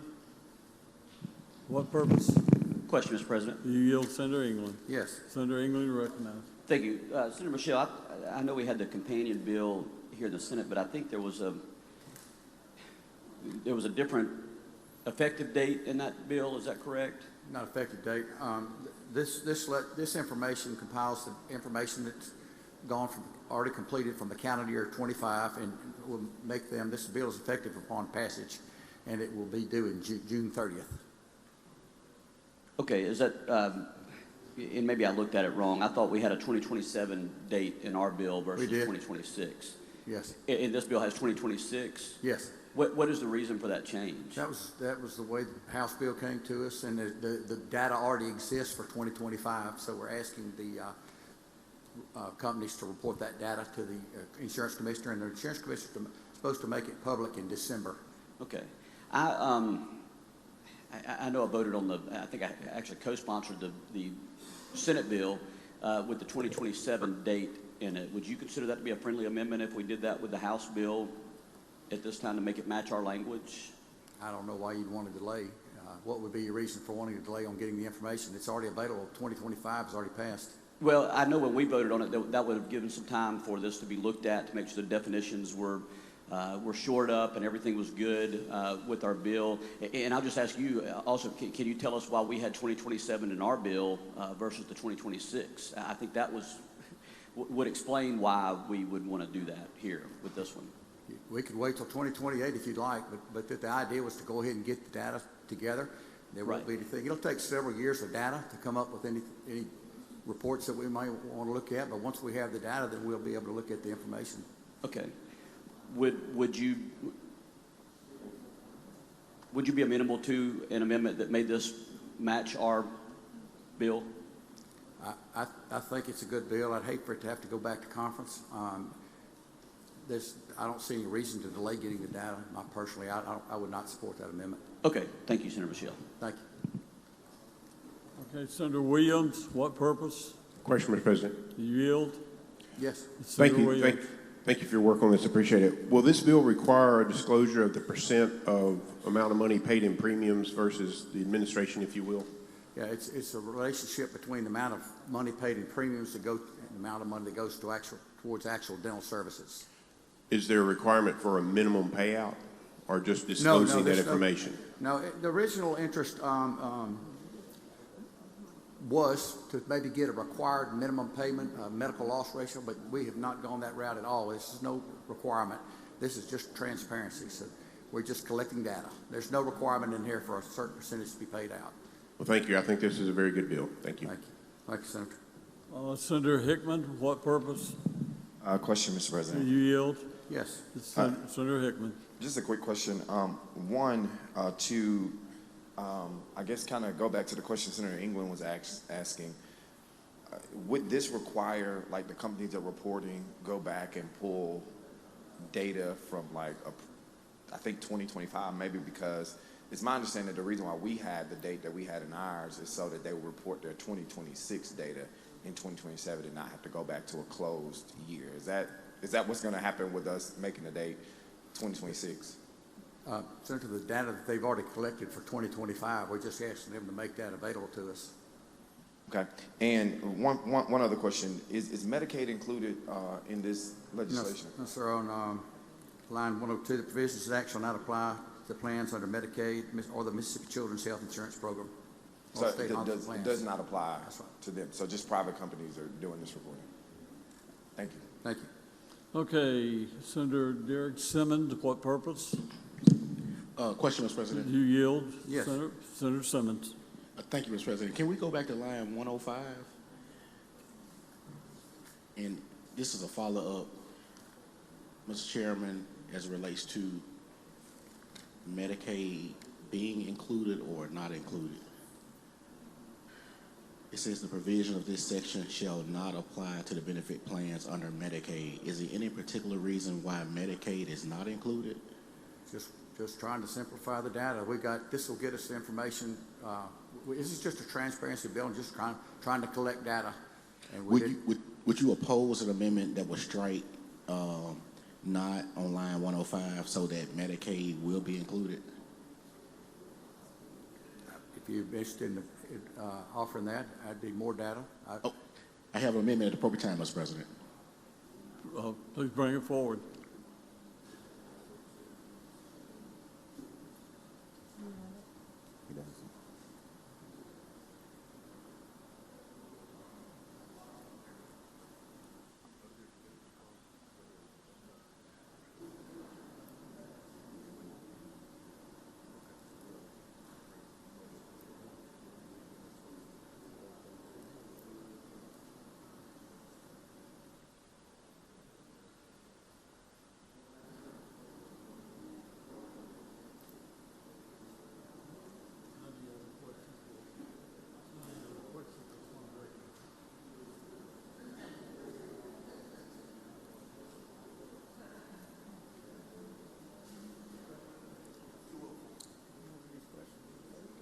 Yeah, I know, yeah.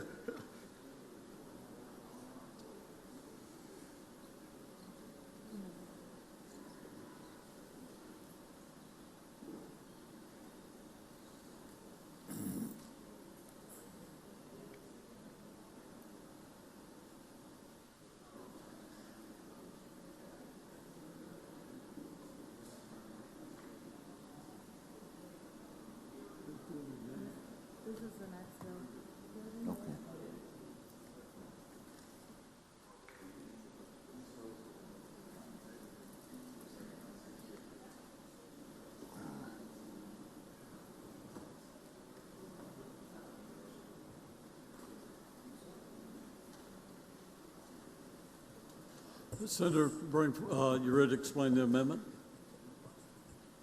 Thank you, Mr. President. Members of the Senate, I think this is a great bill that came out of insurance. This amendment will just strike on line 105, not after shall, so that we can include Medicaid in the bill. Thank you. Senator Michelle, you wish to speak on the amendment? Yes, I will. I'll say that I've not conferred with Medicaid on this. I don't know where they would stand on this issue. It wasn't in the original bill, so they didn't chime in. So I don't know exactly what their position would be on this. I'll just let the will of the Senate apply. Senator Simmons, you want to close on the amendment?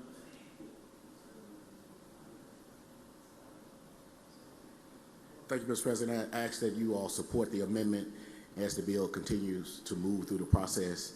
We'll have more time to check with Medicaid, but I just didn't want this bill to leave this deliberate and august body without us having an opportunity to include Medicaid. Thank you. Can you move for adoption of the amendment? And I move for the adoption of the amendment, Mr. President. Senator moves for the adoption of the amendment. All in favor say aye. Aye. All opposed, no. No. The noes have it. Okay, Senator Michelle. It passes by use of the morning roll call. Senator suggests the use of morning roll call for final passage. Any senator object? Any senator wish to be recorded as voting no? Seeing none, please record all present by the use of morning roll call as voting aye, and the bill is passed. Thank you, Senator Michelle. Go to item 49, Senator DeBar. Pass and retain. Pass and retain item 50, 51. Go to item 52, public property. Senator Barrett. Thank you, Mr. President. I'd like to pass and retain item 52, go to item 53 on today's calendar and have the title read. Okay, we'll pass and retain item 52, go to item 53, House Bill 1731. Please read the title. House Bill 1731, ABC Warehouse in Gluckstadt, authorize the sale of. Make the usual motion. Senator makes usual motion. All in favor say aye. Aye. All opposed, no. The ayes have it. Senator Barrett. Mr. President, I ask that I be allowed to explain the bill. You're recognized to explain. This is a similar bill to what we passed earlier in the year. What this would do, as you all know, we have, there's a new warehouse constructed, and this would allow the Department of Finance and the Department of Revenue to sell the old ABC warehouse. I do have two amendments at the appropriate time, Mr. President. Okay, I see no questions. Now would be a good time for the amendment. We do have a question. Senator Johnson, for what purpose? Question? You yield, Senator Johnson. I apologize. I'm sure it's in here, but I have not looked through it. Where do the proceeds go? I'm sorry? What do we do with the proceeds from the sale? Yeah, that's a good question. That's part of the amendment. Oh, thank you. Yes. Okay, no further questions. You recognize to explain the amendment.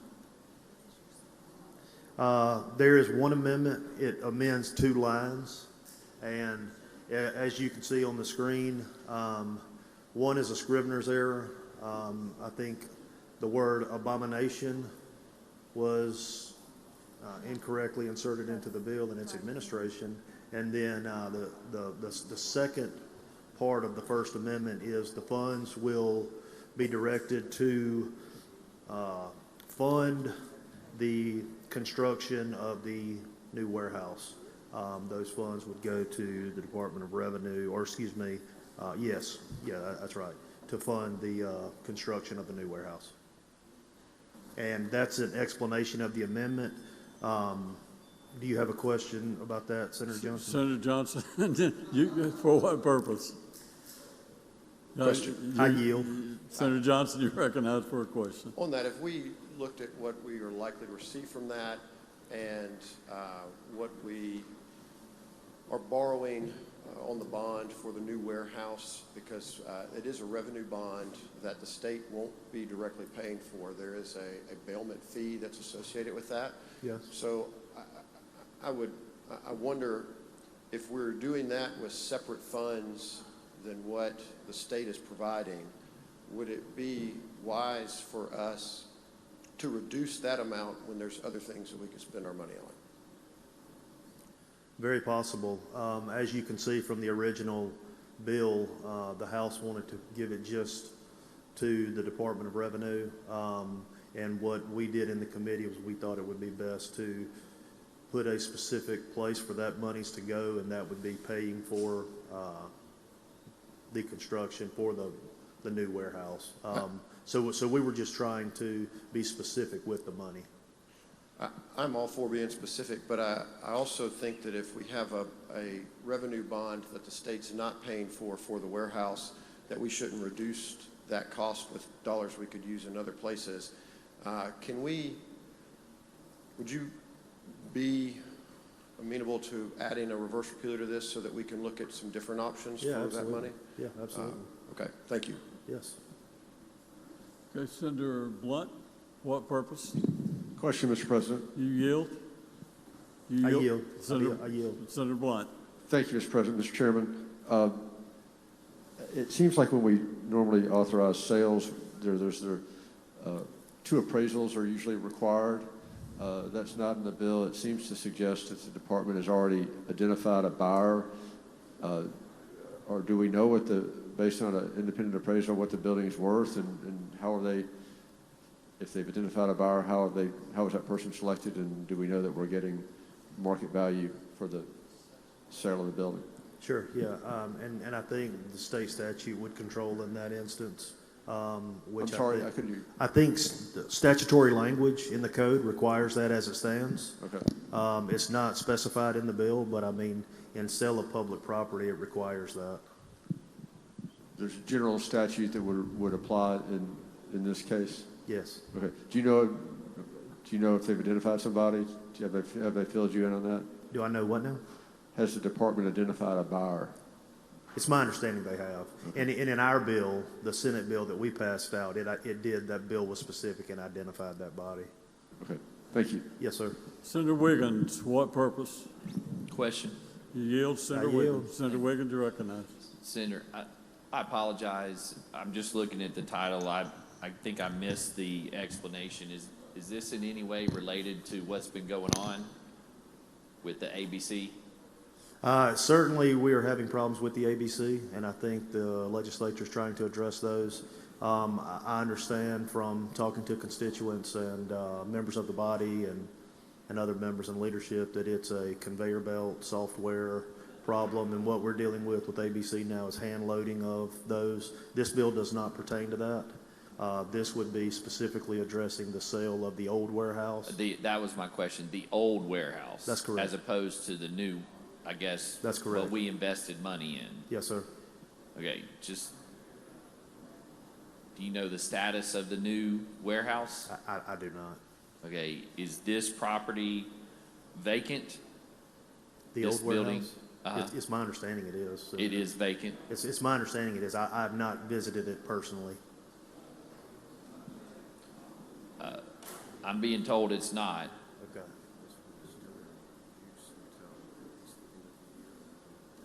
Perfect. Senator Johnson just advised me that the new one is still under construction, so it's still being used, and it will be through the end of this year to the beginning of next year. Okay, so that was where I was headed.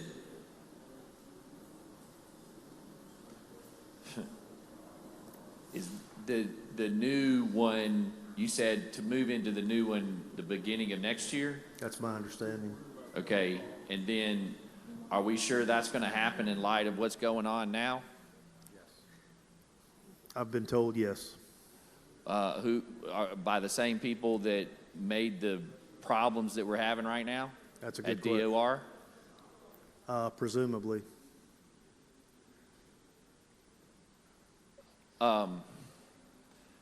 Are we setting a price for the sale? It will be subject to, as Senator Blunt said, the two appraisals of fair and being above fair market value. I don't think there's a certain price. Guess set. what happened? I know we have a new warehouse, or we're supposed to. Correct. But there's a lot going on in flux. So what happens if we don't succeed with the new warehouse?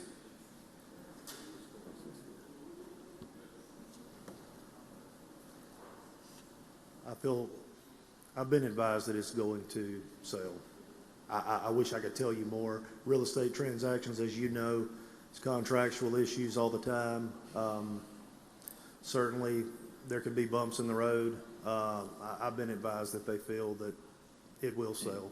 Okay, with it being currently occupied, is the plan that the sale will occur only after it's vacant?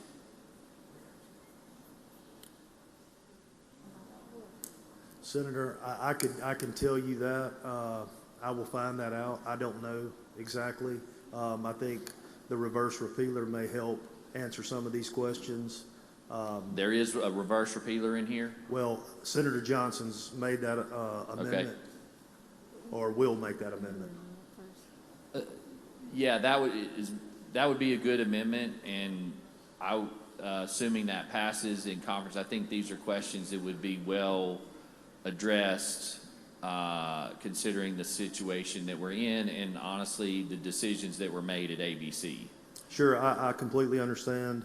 I think we all share your concerns, and I think the reverse repealer makes a lot of sense. Okay. I wish I had more information to tell you, but that's kind of what I know at this point. Okay, thank you. Yes, sir.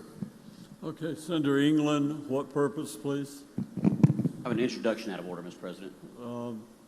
Okay, go ahead. Let's do that now. Thank you, Mr. President. Ladies and gentlemen of the Senate, if you'll please look up into the gallery. We have some very bright students from Lighthouse Academy for Dyslexia. I'm going to ask them to please stand on behalf of Senator Wiggins and Senator Seymour, myself. Let's please make them feel very welcome in here today. Welcome to the Senate.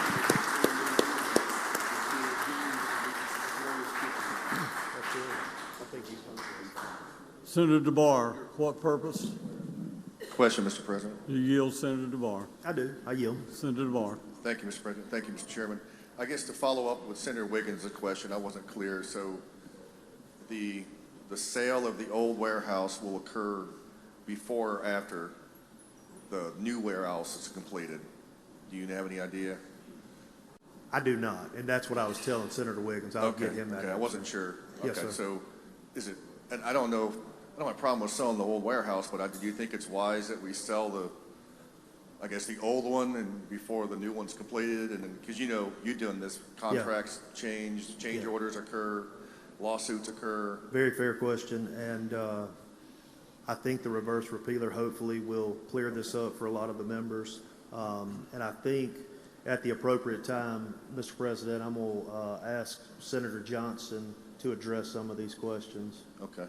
All right. And I guess as we move forward with the process, I know the proceeds of the sale, I think Senator Johnson wants to go pay off the costs. And if there's anything extra or anything of that nature, I think the general fund would appreciate some consideration as well. So sure, keep that in mind, please. Thank you. Thank you, Mr. Chairman. Thank you. Okay, no further questions. Senator Johnson, you're recognized for an amendment. Mr. President, can I adopt those amendments? Or I'm sorry. I thought we'd already done. So move adoption of the existing amendments. All in favor say aye. Aye. All opposed, no. Ayes have it. Amendments pass. Now, Senator Johnson. Thank you, Mr. President. Thank you, Mr. President. My amendment would simply be to add a reverse repealer, just to go through a couple of items in this bill before we potentially send it to the governor. I will tackle a couple of things, even though this is on the reverse repealer and this bill is specifically with selling the old warehouse. To address a couple of things,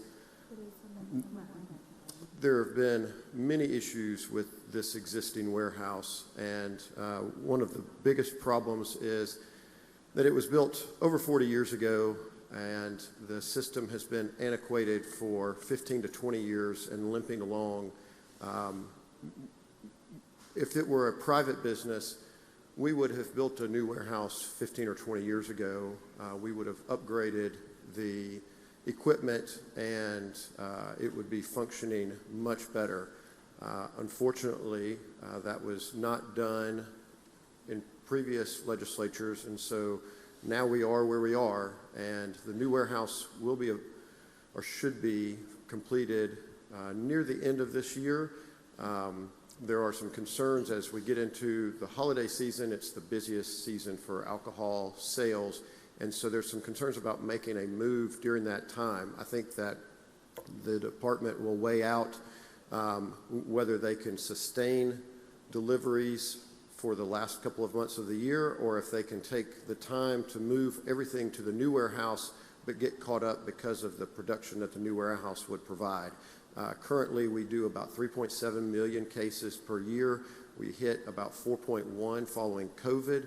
The new warehouse will be able to facilitate 8 million cases per year, and it will be an automated system. And so once we get into that warehouse, it will be a much more easy system to get cases out almost immediately and be dependable. And so as we work through that, we'll continue this bill along and see if we can't get rid of the old warehouse once we're done with it.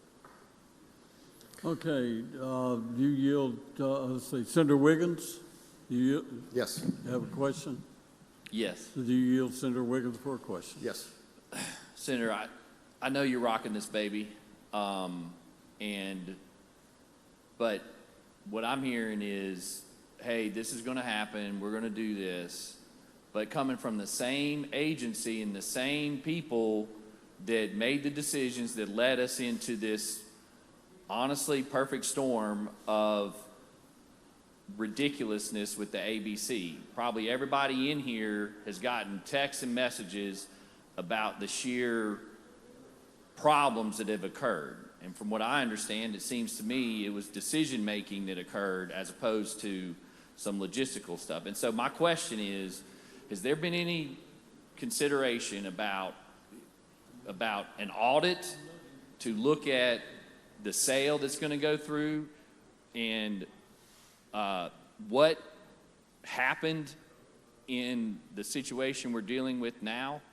Because you're at, or the House is asking us to agree to let's just sell this when we got what is basically a catastrophe on our hands. So I think these are two independent things. Selling this warehouse is a product of us being building a new warehouse and moving to it, leaving this warehouse vacant. And so that's what this bill specifically addresses. And well, I think, Senator, and I'm sorry to interrupt, but when we were asked, we had 5 years ago, we had a decision, privatize or leave it with the state. And you yourself just said that if it was a private building, we would have done A, B, C, and D. Instead, we chose to go with the state, and we are where we are. And so those are the decisions that we made as a body. I just don't want us to get into a further situation, and that's why my question centers around what about an audit of some kind that can look at these things and get back to us? I believe that there are many things that we could review.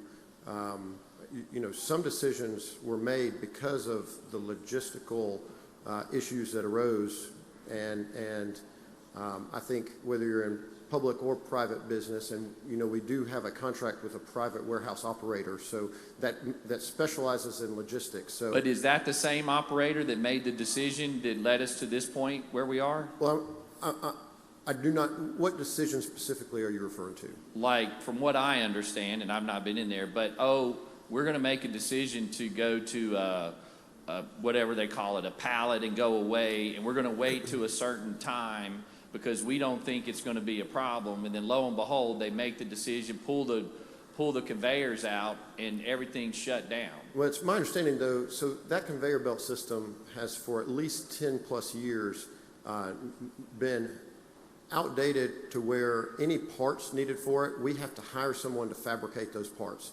You can't buy parts for it. There's nobody to work on it. So we were fabricating parts to just keep that system limping along. And then it operated on a software system that apparently crashed, and there was no one that we could find that could fix that software system. And so using the conveyor belt and that software system, as I understand it, were no longer options. And so a change had to be made. And what changes, the warehouse won't facilitate a lot of the new automated machinery for multiple reasons: ceiling height, concrete depth, space in general. And so we're left with, we have this space that we have to limp through at least towards the end of the year, and what's our option? And I can't say that they made every decision correctly or not. I think that we can go back and look at every decision and critique them, but at this point it doesn't matter. They are getting over 80,000 cases per week out. I think that they will, in the short term, be able to accept a lot more products or SKUs into the warehouse that they don't currently have. And I think that in a very short time, the market will relax as far as being able to make an order and get a delivery. And I think those are fair responses. And as you know, we've spent at least $50 million on the new warehouse, which is presumably allowing us to sell this one. That's a lot of money, taxpayer dollars. There's no taxpayer dollars in the new warehouse. We used a revenue bond. Okay, thank you for clearing that up. And so there's a $1.50 bailment on every case that comes through. Okay. And that's paying the bond payment. So no taxpayer dollars went into that. And to a point you made earlier, or something you raised about public versus private, I think I mentioned this when we passed this legislation a couple of years ago. If we could wave a wand and design the system however we wanted, we would do it differently than we are. But now we're 60 years in to roughly 700 permittees in the state operating under this system. And to change that overnight on them would be detrimental when we have mostly all of those 700 are Mississippians that have a small business because we only allow one permit per person. And so we would be pulling the rug out from under a business model that people have built their business on. And so we have considerations, over what just our ideology may be or what we would prefer to see happen, because as you know, once you go down a road, we could off-ramp it. It may take 10 years, and this warehouse obviously would not make it 10 years.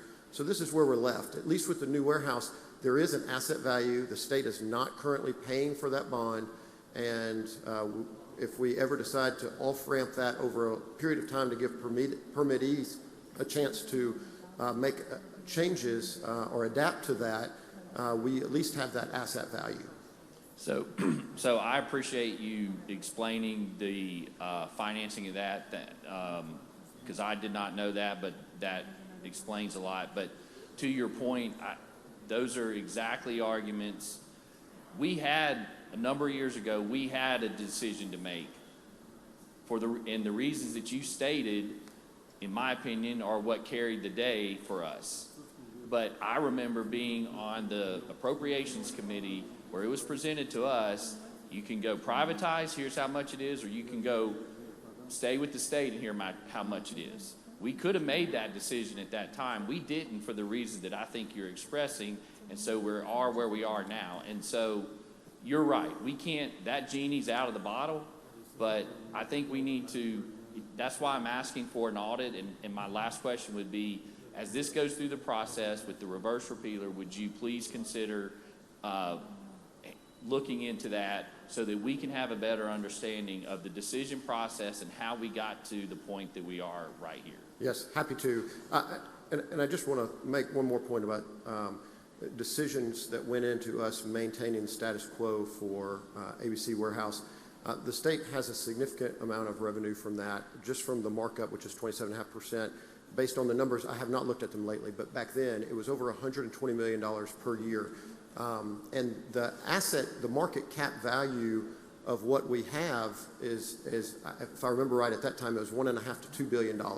So if the state just walks away, we're giving away that market cap asset value, and we either keep the revenues of that markup, plus whoever else is providing that service at that point adds their own markup, driving the prices up, or we cut our fees, but it won't cut the price because people are already paying those prices. So you wouldn't see prices fall if the state did not take their markup, and we would be out of control of how things flow from there. So there's a lot of different variables given where we are now that would affect the state that we have to consider. Yeah, thank you for that explanation, because I don't certainly with my constituents, I don't think they all understand that when Yes. hear it, and I think that's important.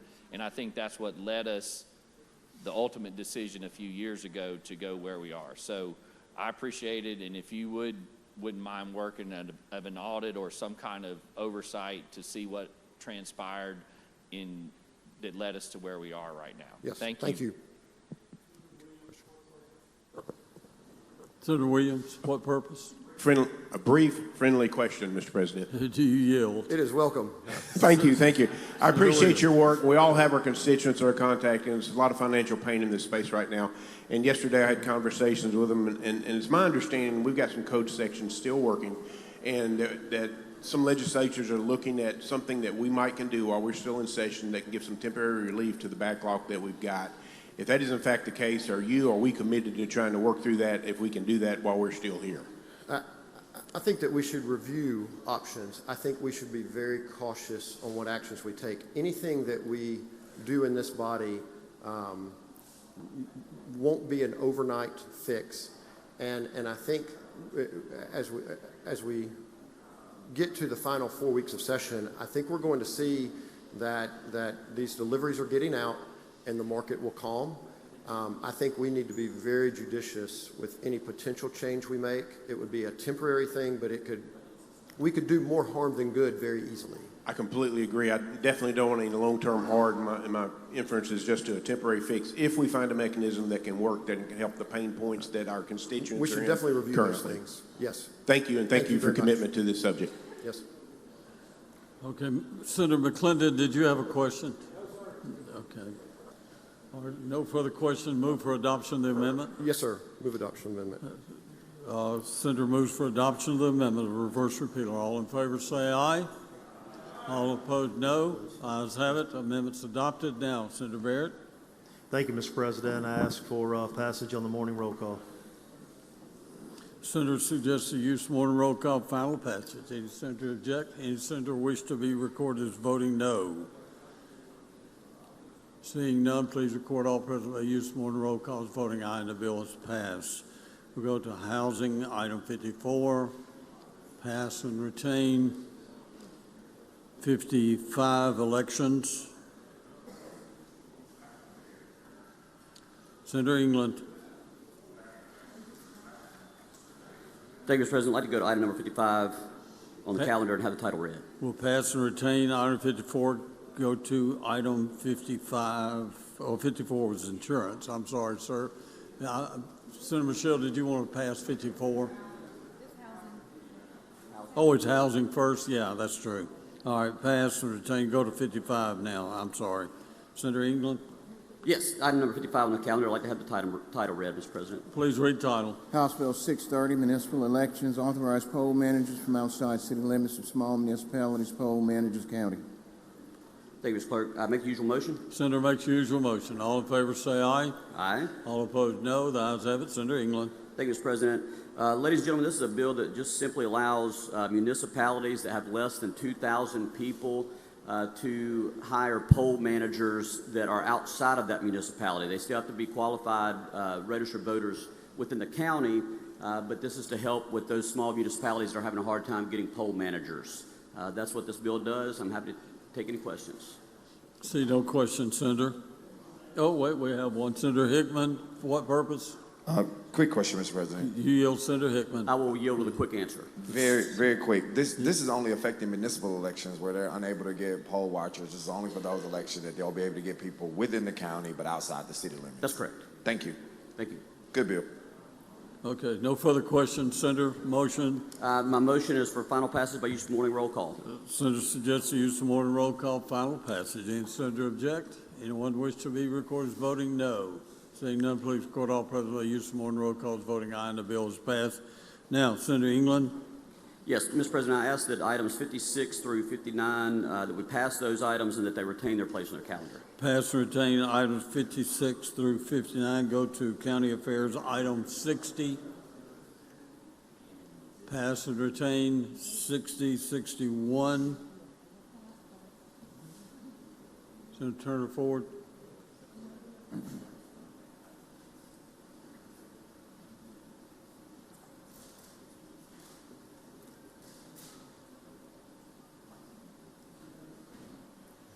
Thank you, Mr. President. I request that item 61 be called up in the title read. Please read title. House Bill 417, Uniform Controlled Substances Act, include 5 substances in Schedule 1. Make the usual motion. Senator makes the usual motion. All in favor say aye. All opposed, no. The ayes have it. Senator Turner forward. Thank you, Mr. President. Ladies and gentlemen of the Senate, I also call that the strike-up, request that the strike-up be called up and be recognized to explain. You're recognized to explain. The Senate strike-all amendment to House Bill 417 amends Section 4129-113 by adding 13 substances to Schedule 1. These are substances that have no legitimate medical use and have a high potency with great potential to cause harm. Substances 1 through 10, which are on the screen, are opiates, with 7 of them being derivatives of fentanyl. I'll yield for questions. And let me just also point out that the short title, because this House bill was amended as a strike-all, the short title does not quite align with the contents of the bill. The short title indicates that there are 5 substances. The Senate bill actually includes 13. And when council reviewed the legislation, I think he was able to determine that the House bill was based on correspondence that was out of date. I yield for questions. No questions, Senator. Move adoption of the strike-all. Move the adoption of the strike-all. All in favor say aye. All opposed, no. The ayes have it, Senator.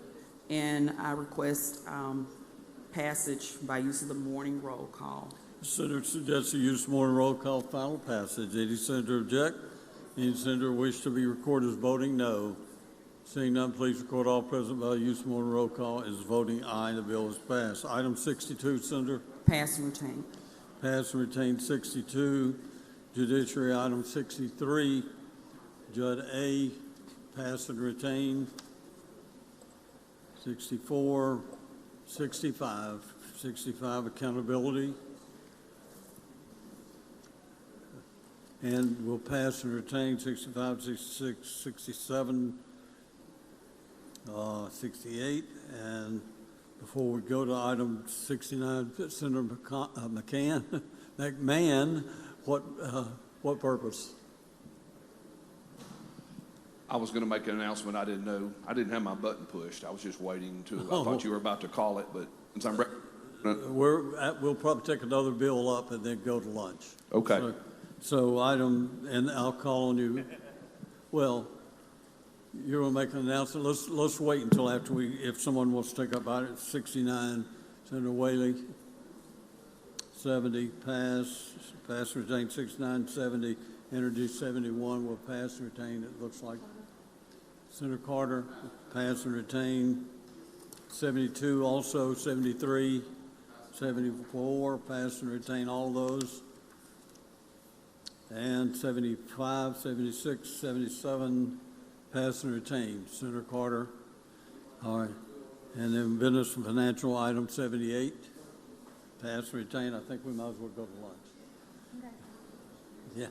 Looks like no one's wanting to take up a bill here before lunch. So I'll tell you what, Senator McMahon, for what purpose? I rise for an announcement. You recognize. Organized Labor will be hosting a lunch today for all elected officials and the staff in room 204 between the time of 10:30 a.m. and 12:30 today. Thank you. 204. Thank you, Senator. Senator Sparks, what purpose? Thank you, Mr. President. I would like to hold number 141 on yesterday's calendar, Senate nomination number 18 on a motion to reconsider. Please join the chairman. Senator McClendon, what purpose? Yes, sir, Mr. President. On today's calendar, I'd like to hold number 42, HB 655, please. Please join the chairman. Senator Hobson. Thank you, Mr. President. Just a reminder for the lawyer legislators, the Mississippi Bar is hosting a luncheon as soon as we recess for lunch today. Thank you. Thank you, Senator. No other announcements. Senator Blackwell. Thank you, Mr. President. I move we stand in recess till 2 p.m. Motion to stand in recess 2 p.m. All in favor say aye. All opposed, no. The ayes have it. Stand in recess until 2.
I'd like to call the Senate to order. We'll go to our calendar number 78.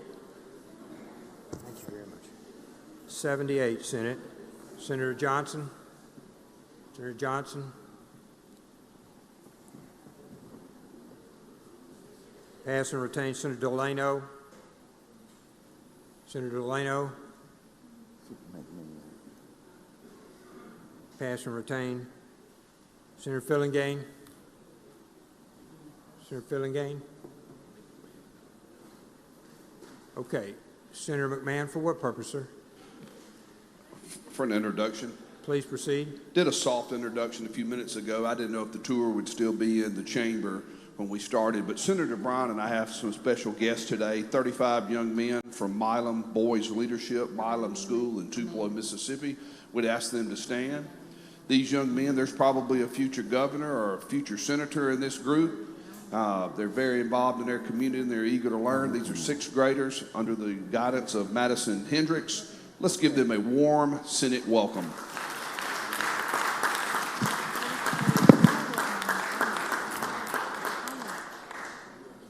Thank you very much, Senator.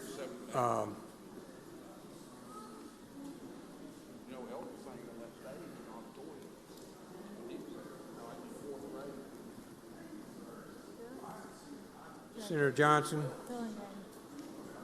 Oh, I'm sorry, Senator Fillingane. I'm sorry I missed you there. I was looking at your seat back there. Senator Fillingane, you're up. Thank you, Mr. President. I'd like to go to item number 83, call it up and have the title read. Mr. Clerk, please read the title. House Bill 1613, Drug Trafficking, Revised Elements for Crime of Aggravated. I make the usual motion. Senator makes the usual motion. All in favor signify by saying aye. Aye. Opposed, no. The ayes have it. I'd like to be recognized to explain the strike all.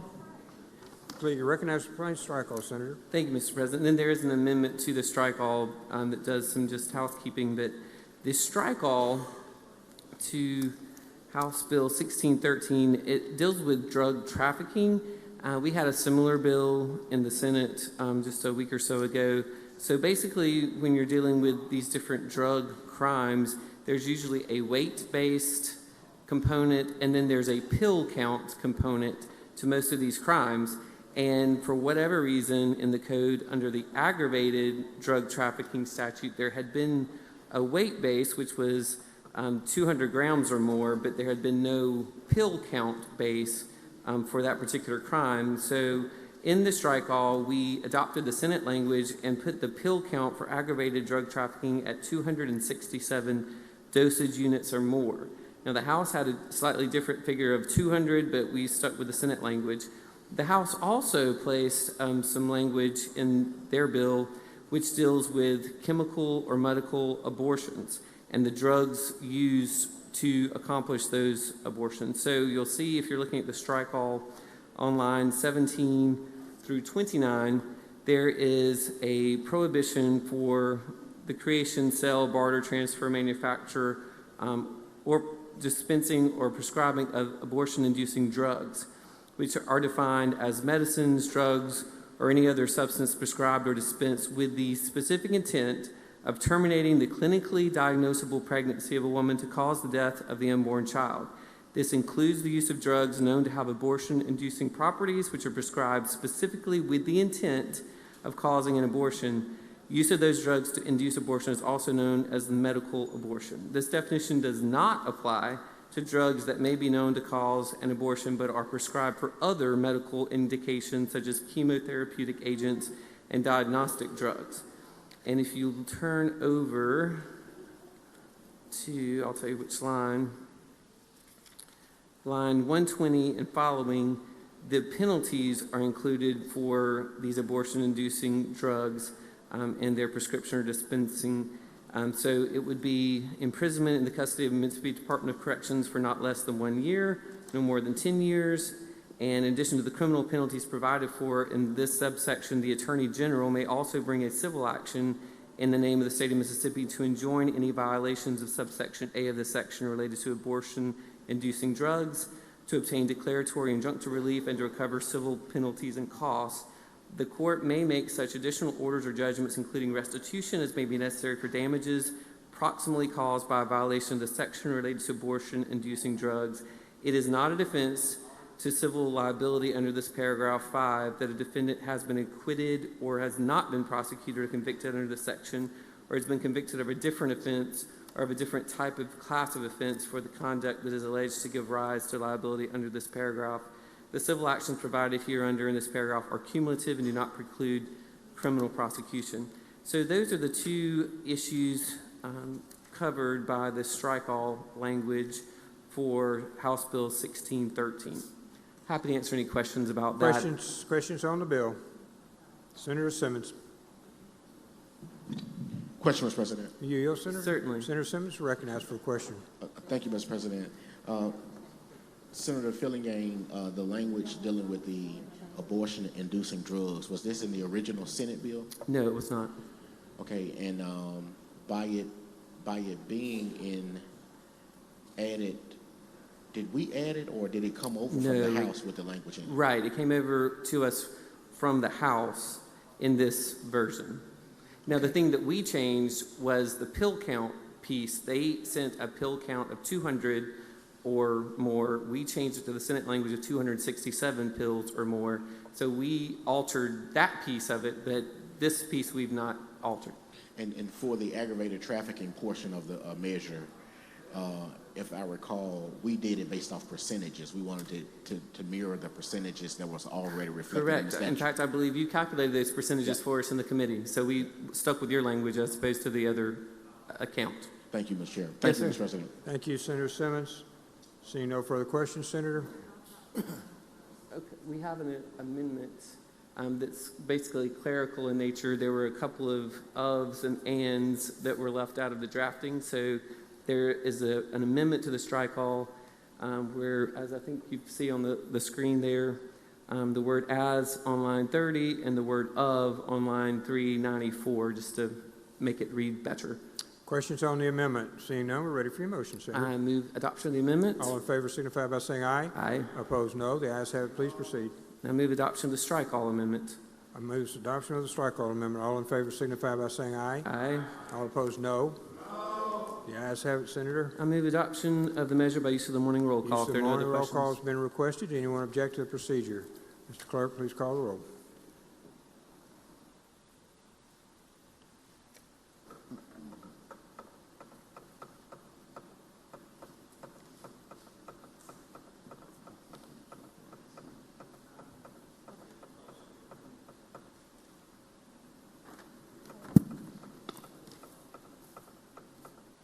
Barnett. Barrett. Berry. Blackman. Blackwell. Blunt. Boyd. Brumfield. Bryan. Butler. Carter. Chazanall. Chisholm. DeBar. Delano. Dupree. England. Fillingane. Aye. Frazier. Gillespie Isom. Harkins. Hartness.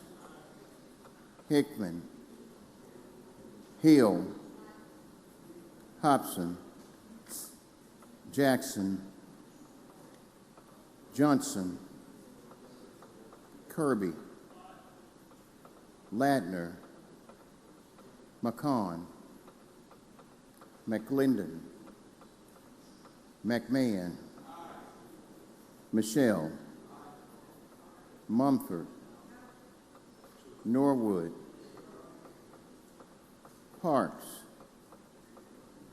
Pope. Rhodes.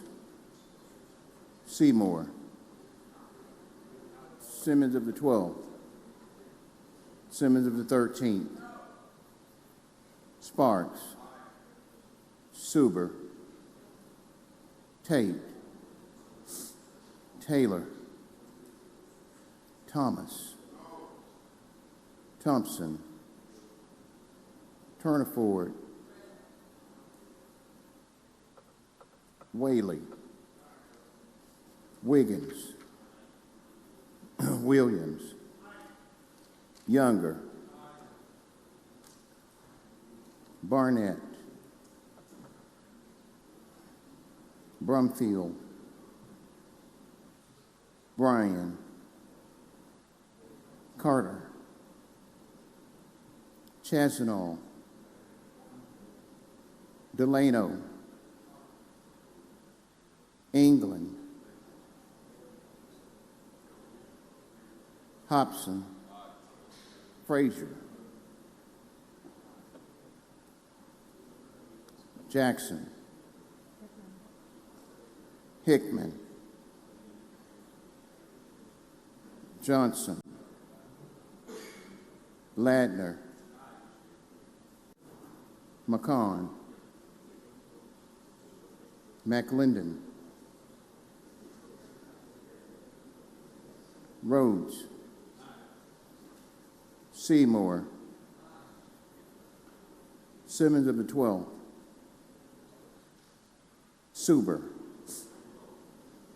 Tate. Taylor.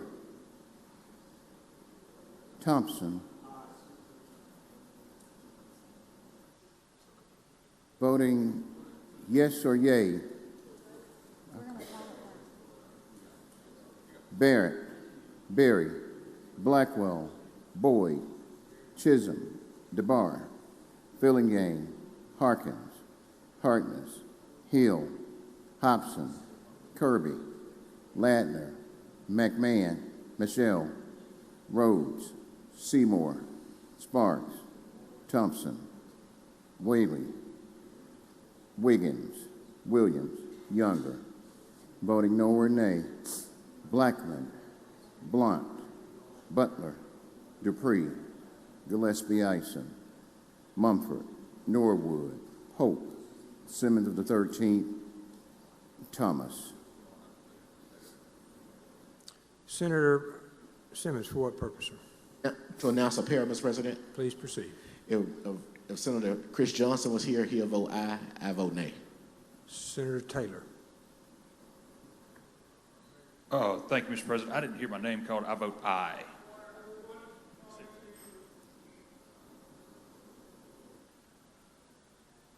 Senator Taylor.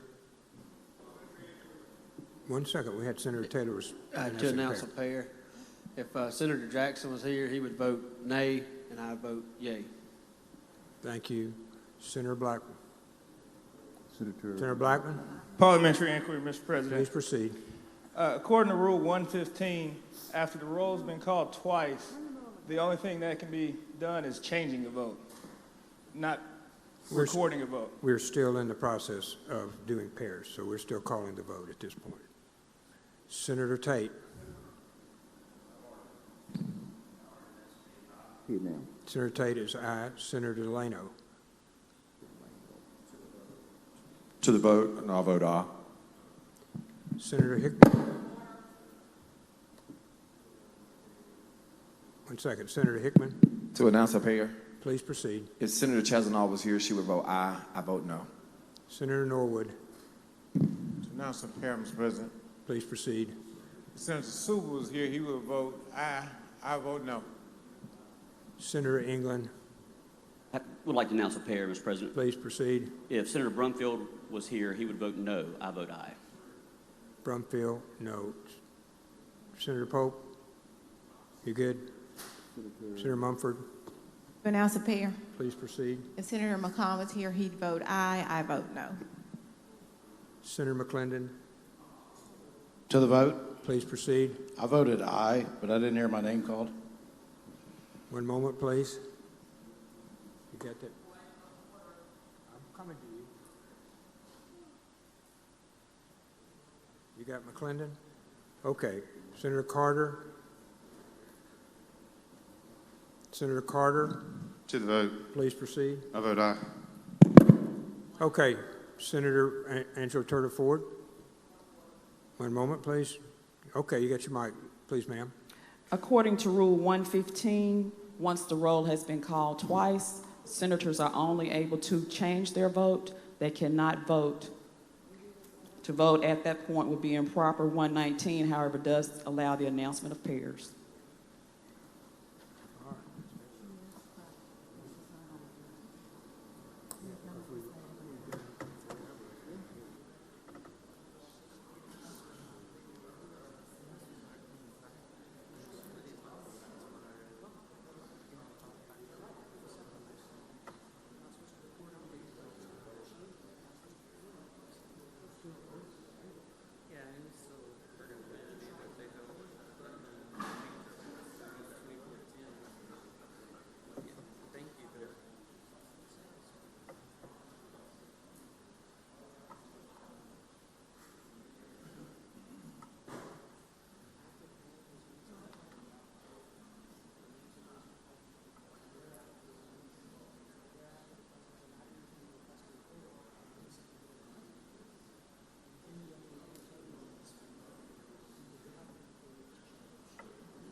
Yeah, I know you're busy. No, I'm not.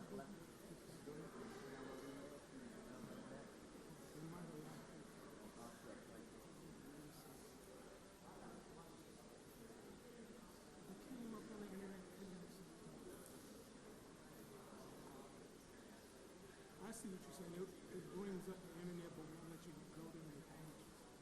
I'm gonna disconnect from the net one and then come back to it. Okay, thank you.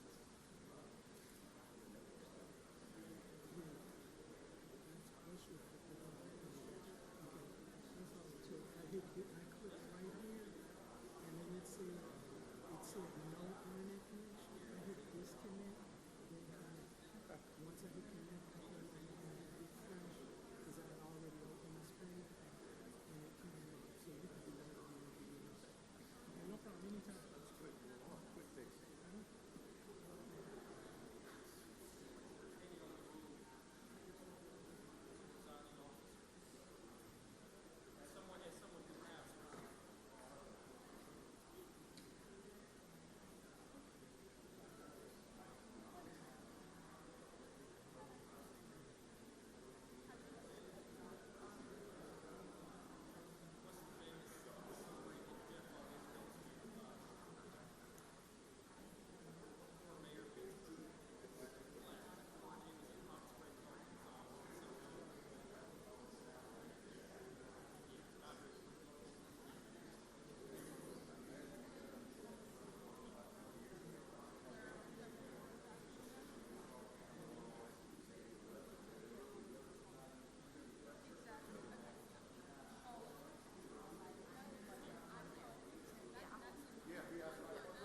Okay, so Senator Turner Ford, on your point, the chair rules that the pairs are consideration of the vote.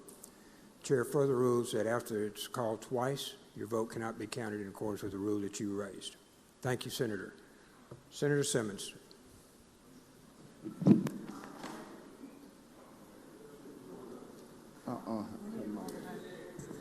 One second, please, ma'am. Her machine is broken.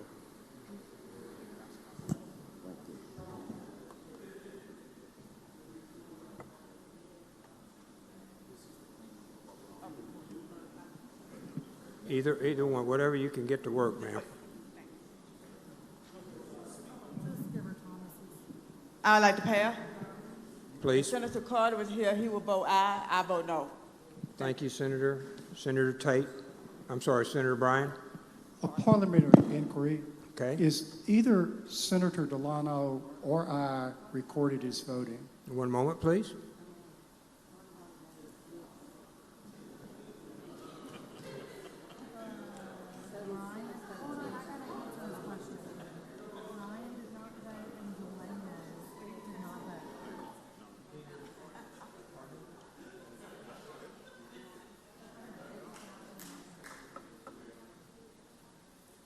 Secretary of the Senate informs me they were not.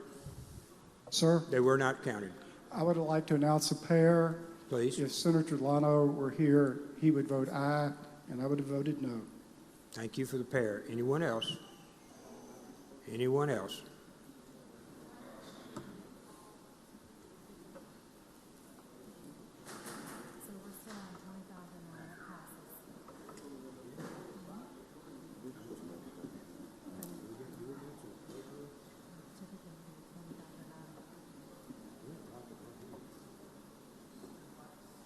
Thank you, Secretary. Voted 20. One more. Senator Parks. Yes, if Senator Juan Barnett were here, I believe he would vote no, and I would vote aye. One moment, please.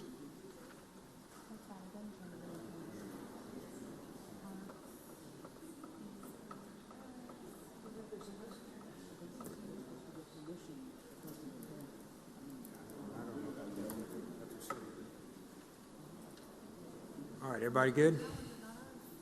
By a vote of 25 to 9, the bill passes.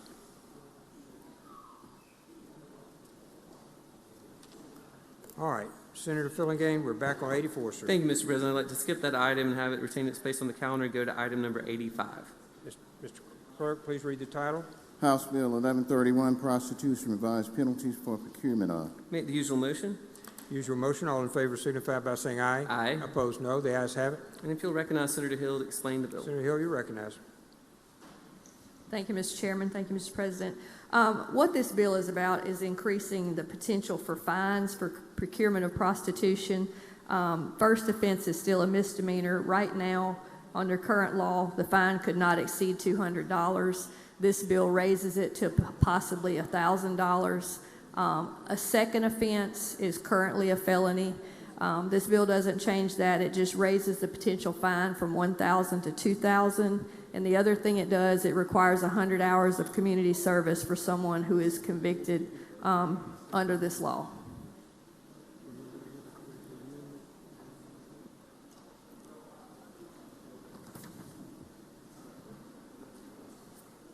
Thank you, Senator. Senator Sparks.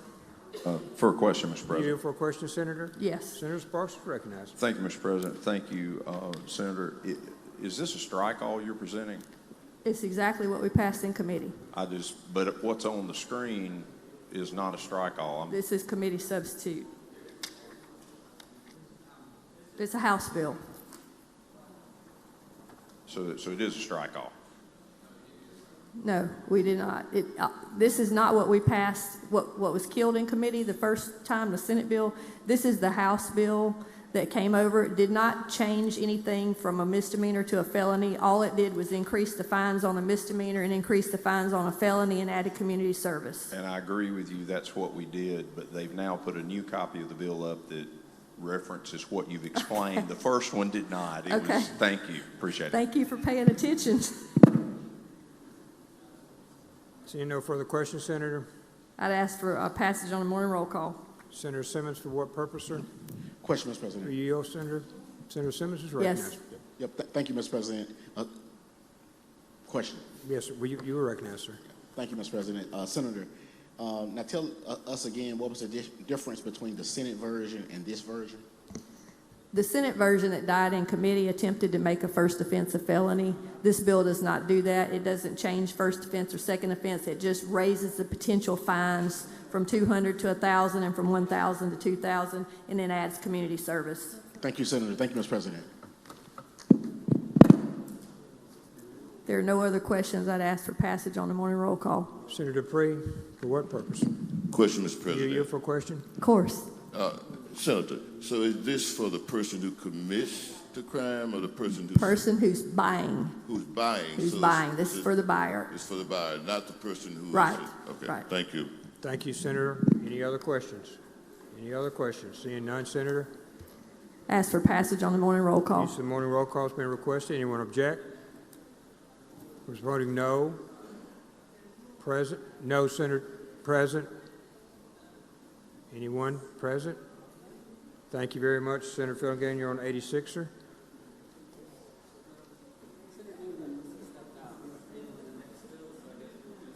Well, let's just wait for a second. I think he might be in the cloakroom. You want to grab him right quick, because we want to get as many bills out today as we can.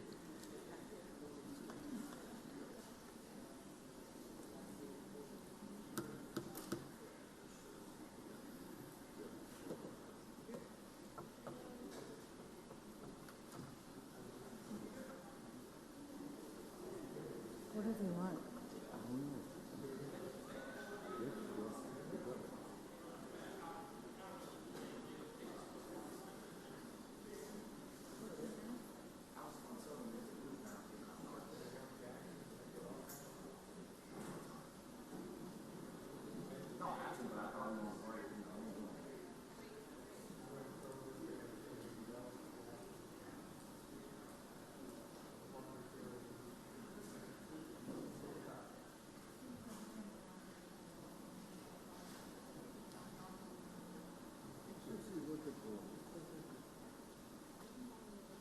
One second, please.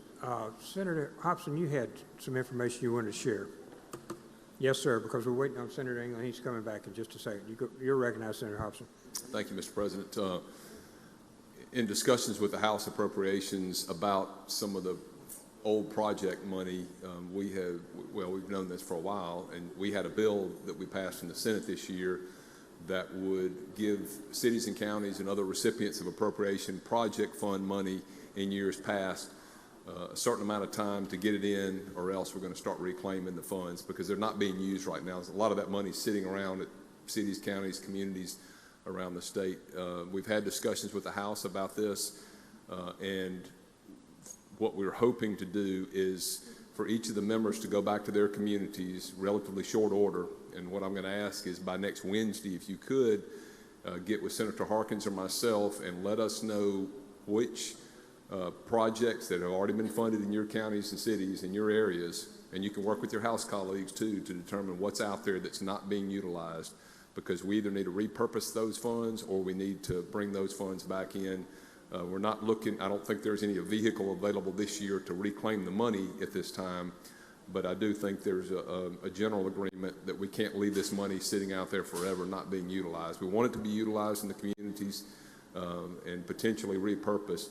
The second part of this is after you get this information in, what we've agreed to just verbally is we would need some kind of writing from that city, county, community that would verify that they do intend to either repurpose those funds or allow them to come back to the state, because we don't want to inadvertently kind of jerk the rug out from a community or county. So if they had funds that were out there that maybe they've got dedicated for a project, but they just haven't spent it yet, but they've already done the architectural work, the engineering work, the pre-planning work, we don't want to inadvertently pull that away without, certainly without them knowing, but we're going to need that in writing so we know we're not pulling away any funds that otherwise could be utilized on projects that we passed here in the legislature.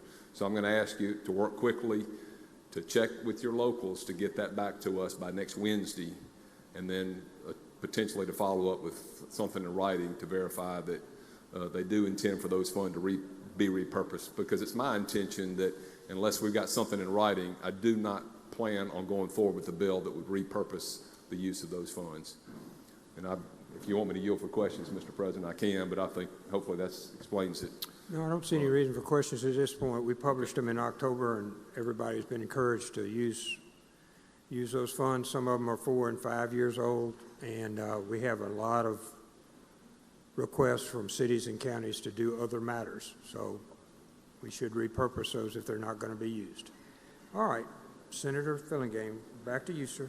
Thank you, Mr. President. I'd like to skip item 86 and have it retain its place on the calendar and go to item 87.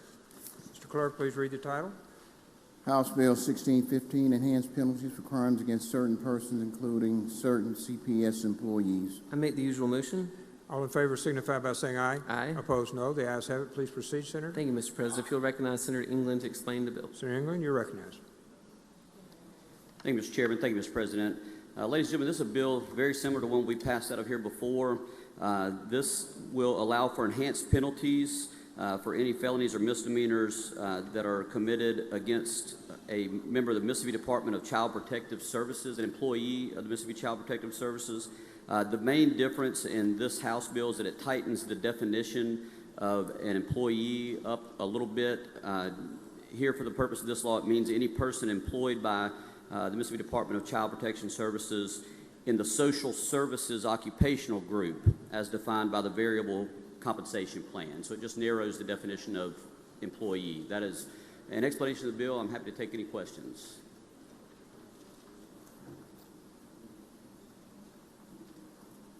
Okay.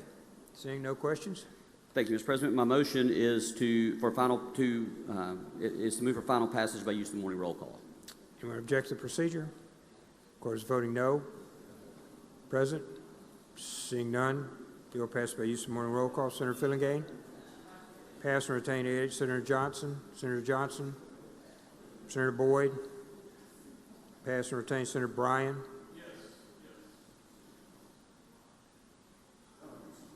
Senator Bryan? We're on item 92, sir.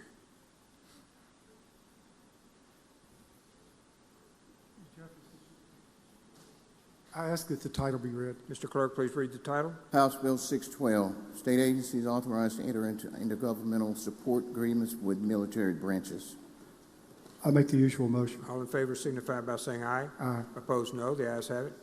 I ask the chair to recognize Senator Tate. Senator Tate, you're recognized to explain the bill, sir. Thank you, Mr. President. House Bill 612 comes at us with two different sections that are not related, but they're in the same bill. Section 1 is simply the bill that we passed earlier this session that allows for state agencies to be able to have interlocal agreement with our military installations to do work on those installations.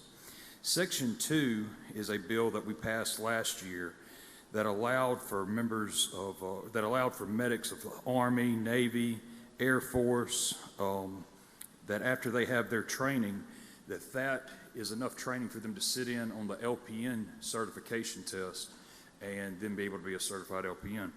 The one branch that we had left out was the Coast Guard, and so all Section 2 does is allow Coast Guard to be added into that. That's an explanation of the bill. I'll be happy to take any questions. Questions on the bill? There's no questions. My motion is passage by use of the morning roll call. Use of morning roll call been requested. Anyone object? The Speaker is voting no. Present? Seeing none, bill passes by use of the morning roll call. Thank you, Senator Bryan. Thank you, Senator Tate. Senator Carter. Pass and retain. Senator Whaley. Pass and retain. Senator Wiggins. Senate, we're on 97.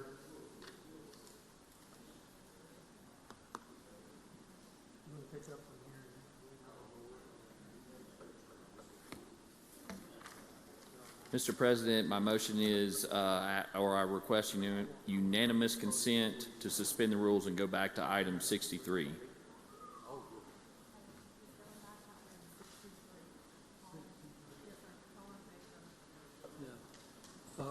Suspend the rules, go back to item 63. All in favor say aye. Aye. Anyone object?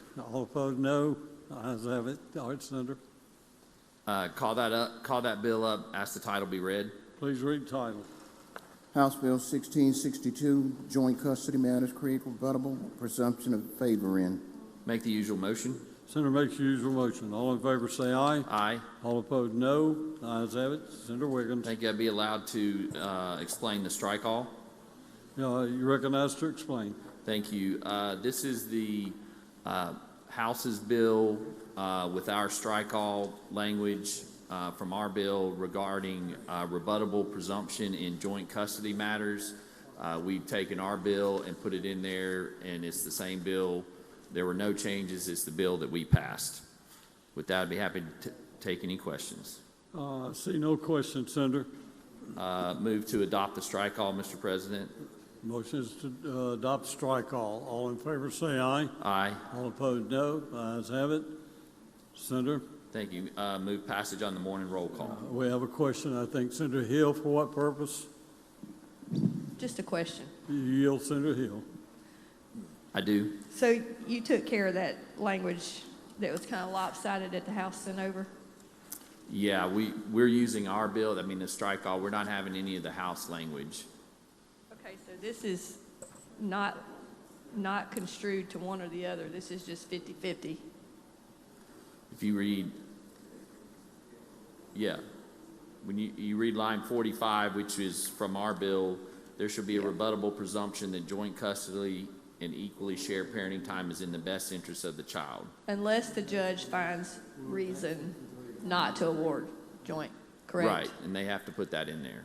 And then our bill, which is a little bit different from the House, has, if they have a domestic violence protection order or something, that presumption doesn't apply on that. That's for the best interest of the child. Okay, I was just trying to read over it real quick. Thank you. Yep. Okay, no further questions, Senator. Motion? Passage on the morning roll call, Mr. President. Have we adopted the strike all? We did. We did. Yeah, okay. Senator suggests use morning roll call, final passage. Any senator object? Any senator wish to be recorded as voting no? Seeing none, please record all present by use morning roll call as voting aye. The bill's passed. Senator Wiggins. Mr. President, I ask that we suspend the rules and go to item 64 and call that up, ask the title be read. Senator moves that we suspend the rules, go back to item 64. Does anyone object?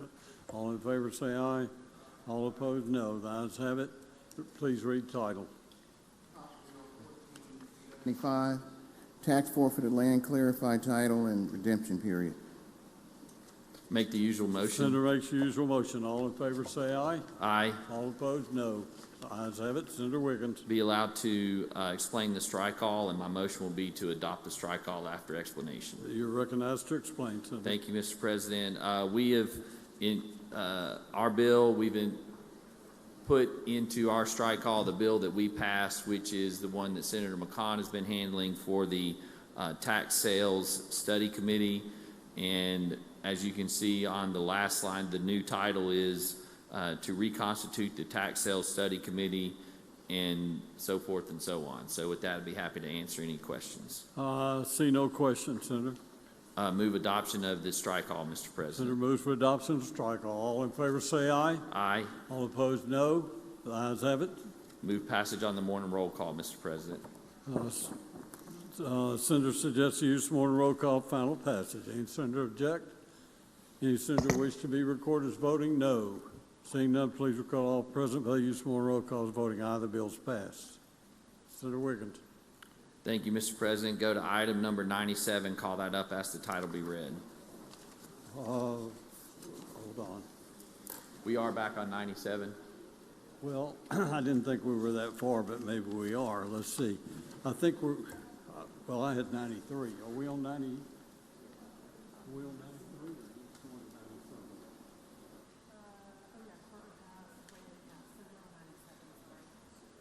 You're exactly right. I'm sorry. I just got here. What, you said what, Mr. President? Do what? You said what? I thought you said I was exactly right. Yeah, well, I did. You are occasionally. Okay, thank you. Just checking. Okay, Senator Wiggins, you're recognized for item 97. Call that up. Ask the title be read. Please read the title. House Bill number 1, Third Chancery Court District, revised number of chancellors. Make the usual motion. Senator makes the usual motion. All in favor say aye. Aye. All opposed, no. The ayes have it. Senator Wiggins. Thank you, Mr. President. This is, comes to us from the House. It is actually a cleanup bill from the judicial redistricting last year. It only applies to the one area of the state. If you look at lines 36 to 38, in place 3 in Carroll, Grenada, Montgomery, Panola, Tallahatchie, Tate, and Yallabusha. And then there was discussion, as you can imagine, there's a lot of discussion during the judicial redistricting. This was an oversight, so the House has sent it over, and we are making that correction. And just so the body knows that on lines 52, that qualifying for this judge position would be May 1st on 2026, no later than 5 p.m. on that date. If there's no questions, no questions, Senator. No questions. My motion would be passage on the morning roll call. Senator suggests to use the morning roll call for final passage. Any senator object? Anyone wish to be recorded as voting no? Seeing none, please record up. Senator Turner Ford as present. Anyone else? Seeing no others, please record all others present by the use of morning roll calls voting aye, and the bill is passed. Now, Senator Wiggins. Go to item 98, call that up, ask the title be read. Please read title. House Bill 1218, my SIDS, extend repeal or on provisions of law that govern. Make the usual motion. Senator makes the usual motion. All in favor say aye. Aye. All opposed, no. The ayes have it. Senator Wiggins. Thank you, Mr. President. Be allowed to explain the strike all, and then my motion will be to adopt the strike all. You're recognized to explain the strike all. Thank you. This is the My Kids bill, which again is the computer software system that is antiquated and has dictated the case management system in the youth court. What the House bill did was simply it brought forward a repealer. What we have done with the strike all is that we've inserted our bill, which has changed the language in references to the new computer system that has gone out for bid, and that we are working through the appropriations process to fund at the end of this session.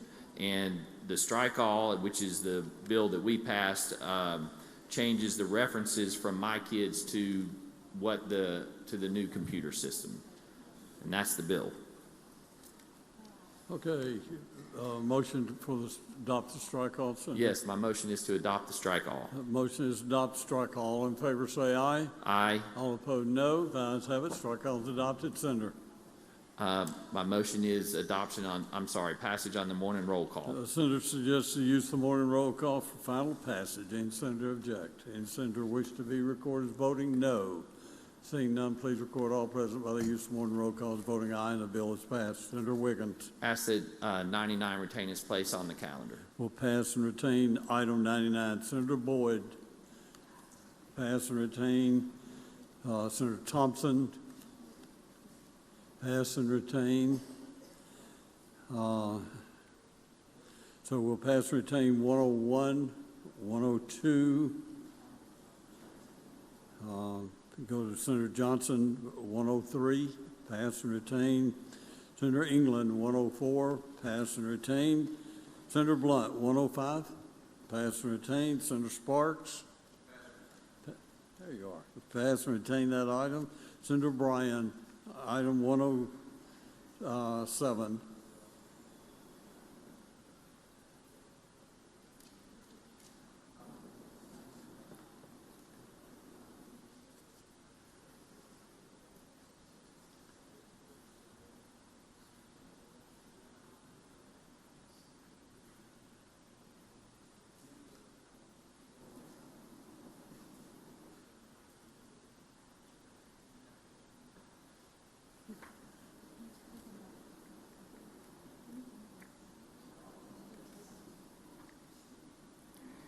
I would like to pass items 107, 108, 109, have them retain their place on the calendar, and go to item 110. Pass and retain 107, 108, and 109, retain their place on the calendar. Go to item 110. Senator Bryan. I ask that the title be read. Please read the title. House Bill 1067, Rural Health Transformation Program, vendors and entities selected to provide goods and services under. I'm sorry, I meant to go to item 111, House Bill 1622. Okay, we'll pass and retain then item 110 and go to item 111. No objection. Seeing no objection, Senator, we go to item 111. Please read the title. House Bill 1622, CON, exempt rural hospitals from requirement to obtain, engage in certain activities. I make the usual motion. Senator makes the usual motion. All in favor say aye. Aye. All opposed, no. The ayes have it. Senator Bryan. I move adoption of the committee amendment, and I would like to speak to that motion. You recognize to explain. Mr. President, this piece of legislation establishes a pilot program in small communities to allow hospitals to obtain exemptions from the Certificate of Need statute in certain narrow circumstances for a short period of time. There has been much discussion about various provisions of the Certificate of Need law. At some point, all the arguments that people are making are plausible, and I think there's some merit in having a pilot program just to see what happens. I know for sure there are going to be unintended consequences. I don't know what they are, but I personally have been very slow to move in this area, but I think the time has come, as I phrased it from time to time, to do something in this general area. The bill identifies small community hospitals as being hospitals located either in the Delta region or which are located in counties which have no municipality or no portion of a municipality whose population exceeds 15,000. There are about 55 hospitals that qualify. The Senate and the House, as this legislation has gone through, has varied the definitions, but we continue to talk about the same 55 hospitals. Each hospital can, between now and June 30th of next year, apply for an exemption from the Certificate of Need to operate a geriatric psychiatric unit. They can also apply for an exemption from a Certificate of Need for anything that you currently need a CON for, with the exception of areas such as nursing homes where there currently is a moratorium. The other restriction is that there can be no more than 8 dialysis units, 2 in each of the 4 public health districts that the state defines. And those are to be located, if there are more applications than there is available slots, the winning hospitals, as it were, would be those that are located the greatest distance from another dialysis unit. So the bill is drafted in such a way as to provide very little discretion for the state health officer. The only discretion or the only function that the state health officer would perform is to look at the calculation to see if the hospital qualifies, if the proposal is within 5 miles of the campus, and matters such of that. And so there's a very narrow window for any appeal under the pilot program. In addition to the pilot program, there is a provision which is an attempt to make certain that our moratoriums that are currently in place continue in place, and directs the State Department of Health to consistently look at the moratoriums and tell us if they're working. The best example I know to give you is nursing homes. There is a sense that A, we have enough nursing home beds, B, nursing home beds impact the Medicaid program, and C, there are more and more services that are available to allow people to stay in their homes as opposed to going to nursing homes. And for that reason, we have a moratorium on new nursing home beds and have had for some time. This just states again, those are the reasons that we've done this, and this is why we have a moratorium and directs the State Department of Health every 2 years to report to the legislature whether they think that should continue or not. There's also a provision for an exemption for certificates of need for facilities in Issaquena and in Humphreys County.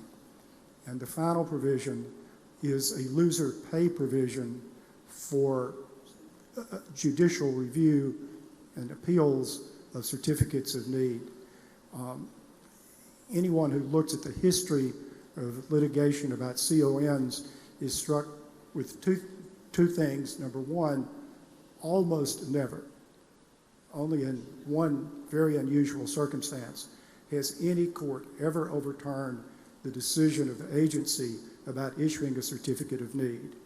But over and over and over again, there's litigation which results in delay and expense for everyone, and it just doesn't seem that one should be able to do that with no penalty, hence the loser pays provision. Those are the, that's what the bill does. I'll be happy to answer questions if there are any. I see no questions, Senator. Need to adopt the strike. I suggest adoption of the committee amendment. All those in favor of the amendment say aye. Aye. All opposed, no. The ayes have it. I suggest use of the morning roll call. The senator suggests the use of morning roll call, final passage. Any senator object? Any senator wish to be recorded as voting no? Seeing none, please record all present by the use of morning roll call as voting aye, and the bill is passed. Thank you, Senator Bryan. Senator Bryan, 112, passed and retained. 113, Senator Wiggins. Go to that item, call it up, ask the title be read. Please read the title. House Bill 479, Universal Recognition of Occupational License Act, revised regarding practices of marriage and family therapy and psychology. Item 113, Mr. Clerk. 113. Okay. House Bill 748, Post-Conviction Collateral Relief required to obtain permission from Supreme Court for certain petitions. Make the usual motion. Senator makes the usual motion. All in favor say aye. Aye. All opposed, no. The ayes have it. Senator Wiggins. Thank you. This comes to us actually from the Circuit Judges Association dealing with post-conviction relief. It's simple bill. If you look at line 17, where there's a denial of a previous post-conviction motion filed by the petitioner, and there's been appealed, then more than 3 years after the time for taking an appeal has elapsed, meaning this is in order to kind of address and manage the post-conviction relief, which is after a conviction, there's a procedure, a criminal conviction, there's a procedure by which to appeal. And so that's what this does. Be happy to answer any questions. See no questions, Senator. Move passage on the morning roll call, Mr. President. Senator suggests the use of morning roll call for final passage. Any senator object? Anyone wish to be recorded as voting no? Seeing none, please record all present by the use of morning roll call as voting aye, and the bill is passed. Senator Wiggins. Go to item 114, call that up, ask the title be read. Please read the title. House Bill 1603, Trespass, remove reference to property rights. Make the usual motion. Senator makes the usual motion. All in favor say aye. Aye. All opposed, no. Ayes have it. Senator Wiggins. Thank you. Simple bill. What the bill does is, if you look at line 7, it deletes that language from the act. The previous law dealt with, that we recently passed, dealt with squatters, and the stricken language had stated that that a squatter would not accrue any property rights in the property, and that's what the bill does. Be happy to answer any questions. No questions, Senator. Motion. Oh, wait, we do have one question. Senator Hill, for what purpose? Question. You yield, Senator Hill. Yes. Senator Hill, you recognize. Why are we removing that language? You know, Senator, I've not been told. This came from the House. I would say that in looking at the law and what it was done, it seems to be a legal issue. Oh, I see council's addressing it. Okay, so does this give squatters rights? No. No? So this is just basically saying if you own it, you've got control of it and nobody else does? Correct. Okay, thank you. Okay, Senator. Move passage on the morning roll call. Senator suggests the use of morning roll call, final passage. Any senator object? Anyone wish to be recorded as voting no? Seeing none, please record all present by the use of morning roll call as voting aye, and the bill is passed. Senator Wiggins. Mr. President, I ask that we pass items 115 and 116, and they retain their place on the calendar. Items 115, 116 pass and retain their place on the calendar. Senator Ibagane 117. Pass and retain. Senator Wiggins 118. Go to 118, call that up, ask the title be read. Please read the title. House Bill 1760, Opioid Settlement Fund and Advisory Council bring forward sections creating. Make the usual motion. Senator makes the usual motion. All in favor say aye. Aye. All opposed no. The ayes have it. Senator Wiggins. Thank you. And Mr. President, I ask to be allowed to explain the strike all, and then my motion will be to adopt the strike all. You're recognized to explain the strike all. Thank you, Mr. President. This is the House's bill dealing with changes to the opioid settlement fund. And we have, with the work of Senator Boyd, have done a strike all where we have inserted our bill. We've sent our bill over there, and Senator Boyd has also worked on tightening the language. And just real briefly, the optimum parts are, if you look at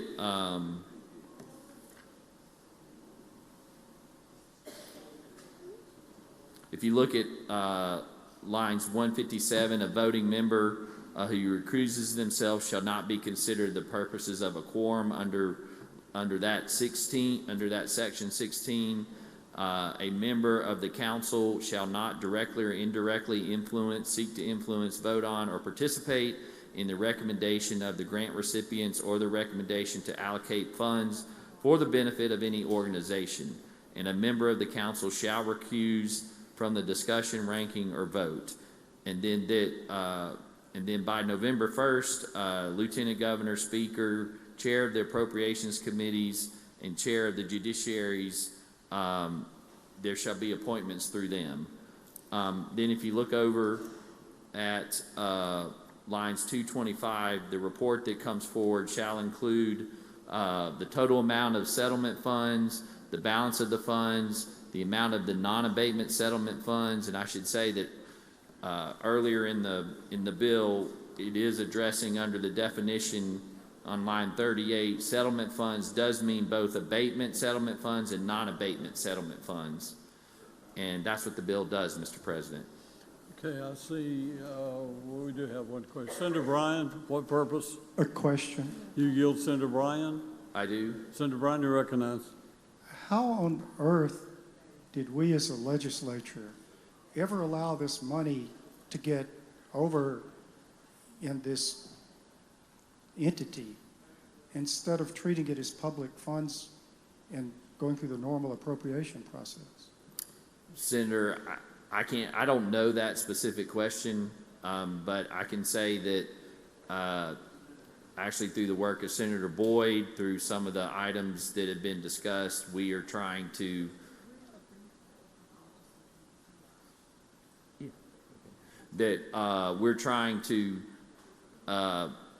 bring accountability to the process. Well, we have a process with accountability. It's called the Mississippi State Legislature. And I thought it was well settled some time ago that public funds, specifically including proceeds from lawsuits, were to be appropriated by the legislature. And I find out we've got this entity which is making recommendations, and best I can tell, a lot of members of this entity decided that the best recipient of these funds was their own selves. And as I understand what happened, instead of taking this money, which is available for various matters involving health care for the state, and having some decision about what is it that we want to do, what do we want to accomplish, what is the purpose of this money, that instead the procedure was just to tell the world, there's a pot of money here, come apply for it. Well, yeah. Am I missing something? Well, with all due respect, I think so, Senator Bryan, because the money is coming back to us. We have final say over that, particularly if you look in lines 53. It says the legislature may accept or reject each of the council's grant recipient recommendations and may determine which of the applicants shall receive settlement funds. The process was a recommending body. That's what they were, was a recommending body. In terms of appropriation, it is our decision to make. Now, there was a process by which abatement, the Attorney General's office had discretion over that. As I read in the bill, the settlement funds as done in our bill includes abatement funds. So yes, we do have the final say, and if we want to say no, we can say no, but they're a recommending body. Well, thank you. I appreciate it, and I'll just say, I remember the tobacco settlement funds, which I thought should be treated as public funds, and I think after several years, the Supreme Court finally ruled were in fact public funds. But in any event, Mr. Chairman, thank you for taking my question, and I acknowledge that you have been ruled to be correct by the chair. Thank you. That will be recorded for posterity. Come from Senator Bryan's mouth. Senator Sparks, for what purpose? Question, Mr. President. Do you yield, Senator Sparks? I do. Senator Sparks, you're recognized. Thank you, Mr. President. Thank you, Mr. Chairman. I have some of the same concerns as Senator Bryan. At the end of the day, we appropriate funds. So walk me through this process. Are we going to receive a slate of recommendations? So you got 172 applicants. The council narrows that down to some number. We have some finite amount of money that annually we're going to appropriate, and we receive their recommendation. Are we voting on that as a slate? In other words, it's an up or down vote to reject the entire slate. Are we able to strike an item if we don't think it is an appropriate item? Are we allowed to adjust the amounts if we think the amount needs to be adjusted? And then finally, are we able to add something that has not been advised by the advisory committee? So we, the legislature, have received from the Attorney General's office the recommendations, and what they did was they tiered their recommendations. I can't sit here and tell you every single one, but they tiered. They had 5 tiers. They based them on their criteria and the strength as they saw it, gave and recommended each of the projects in those tiers. It is up to us to make the decision how we want to decide what to appropriate. And so that'll be through, as Senator Bryan alluded to, the appropriation process. It's not dissimilar to the Gulf Coast Restoration Fund process, which in that case, MDA, there's an advisory committee, applications are put in, MDA reviews it, scores it, makes recommendations. That's all they do. They make recommendations, and then through the appropriation process, those are appropriated. Okay, because we also appropriate money to a site development grant fund that's a great fund. Right. But we don't get to choose one location or $1 where it goes once we appropriate it, correct? As far as I know, that's correct. But Okay. that's a different fund. And I will say, because I've seen the recommendations sent by the Attorney General's office. Again, they were tiered out. They've listed the projects or the applications, and assuming we accept them, then we can put them in the appropriations bill, and we do that. But can we? But that's add different from something? a site development fund. Right, that's what I'm saying.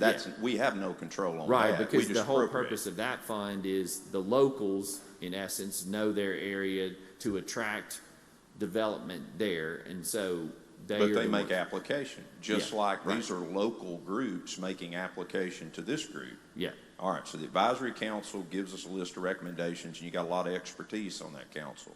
But you have to amend this legislation because a lot of the expertise that's on the council has also put in applications. So you've added a bunch of language that talks about not having conflicts of interest and recusals. Senator Boyd worked on that, yes, and that's been, we probably all have heard the complaints that came out of the process. And let me say, I saw some of that.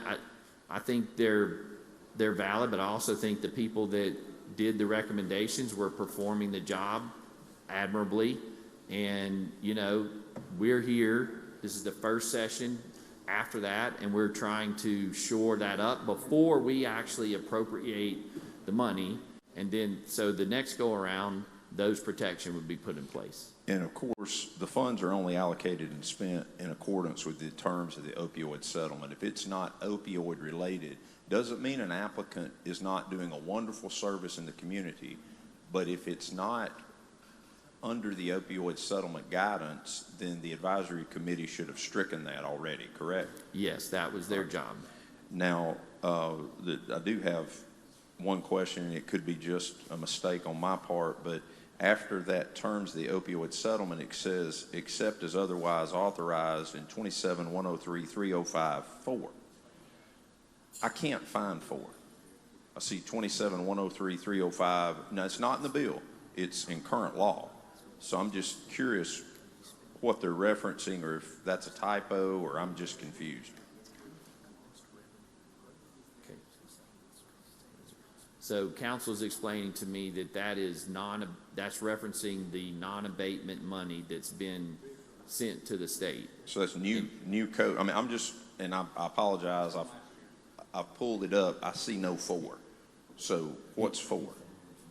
What's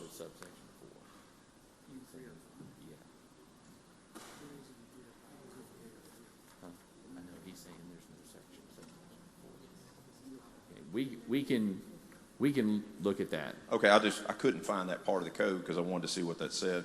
Because the last thing I would say, and I know everybody has an opinion, and I'm going to voice mine. One thing that this state has done well when it comes to opioid addiction and cost to the state of Mississippi is our intervention courts. They were drug courts. They're set up for the very purpose. Now, every drug you're hooked on is not an opioid, so I'm, again, going by the terms of the opioid settlement, our intervention courts need to tell us who's an opioid participant and who's not if we're going to allocate money to them. But they have to fight, claw, and scramble to get $6 million a year to flow through AOC, to then flow to the intervention courts. And at that point, we always say everybody they keep in intervention court saves us $33,000, $35,000 a year. So in any way, have we put our intervention courts as a funding model, or are they just an applicant like everybody else? I know that they have applied. I don't know about individual drug courts, but yes, AOC for drug court purposes have applied for drug court money. Okay. And it goes to your point. And look, I will take some responsibility. I work on the budget. We could do better at putting more money into the intervention courts, but as you know, we've had to get things straight with the intervention courts. But they are a good value to the state of Mississippi, and to your point,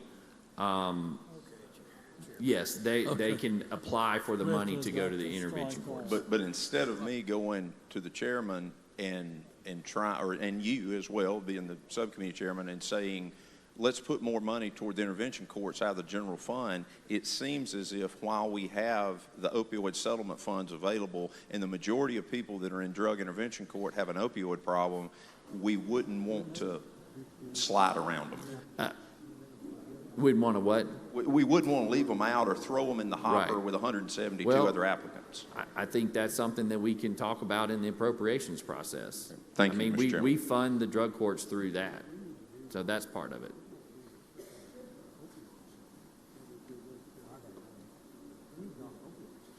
Okay, been handed from council, the law in subsection 4, which says non-abatement settlement funds shall be dispersed upon appropriation by the legislature without any recommendations of the council regarding the use of those monies. That's where the subsection 4 is.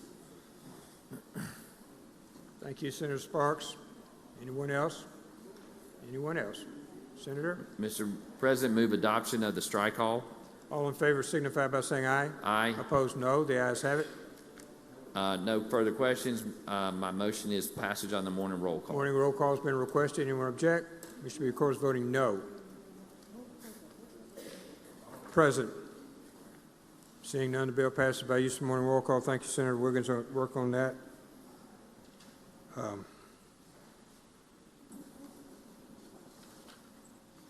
Anyone else on the calendar? Anyone else on the calendar? We'll go to announcements. Announcements, Senate. Senator Norwood. When the Senate adjourned today, I'd like to adjourn in memory of Dr. Elaine Hayes Anthony, our interim president and a faculty member at Jackson State University, on behalf of the Jackson Hines County delegation. Thank you, Mr. President. Was that adjourn in memory, Senator? Adjourn in memory? Yes, sir. Okay. Thank you. Senator Kirby? Thank you, Mr. President. I call a Rules Committee meeting today, 5 minutes after recess. Rules Committee, 5 minutes after recess. Senator England? Have an adjourn in memory, Mr. President. Please proceed. Thank you, Mr. President. Ladies and gentlemen, we adjourn today. I'd ask that we do so in the memory of Mr. Frank Centel of Van Cleve. Thank you, Senator. Anyone else on announcements? Anyone else? Okay. We made good progress today. I want to appreciate everybody's hard work today. We'll continue this on Monday. We have still items to be reviewed by you and also the bills coming down from the other side. If you can look at those, we appreciate your hard work, and we'll start back Monday and hopefully complete as soon as possible. Senator Blackwell. Thank you, Mr. President. I move the Senate stand in recess till 5 p.m., at which time the Journal will reflect we're adjourned until 4 p.m. Monday. All in favor signify by saying aye. Aye. Opposed, no. The ayes have it.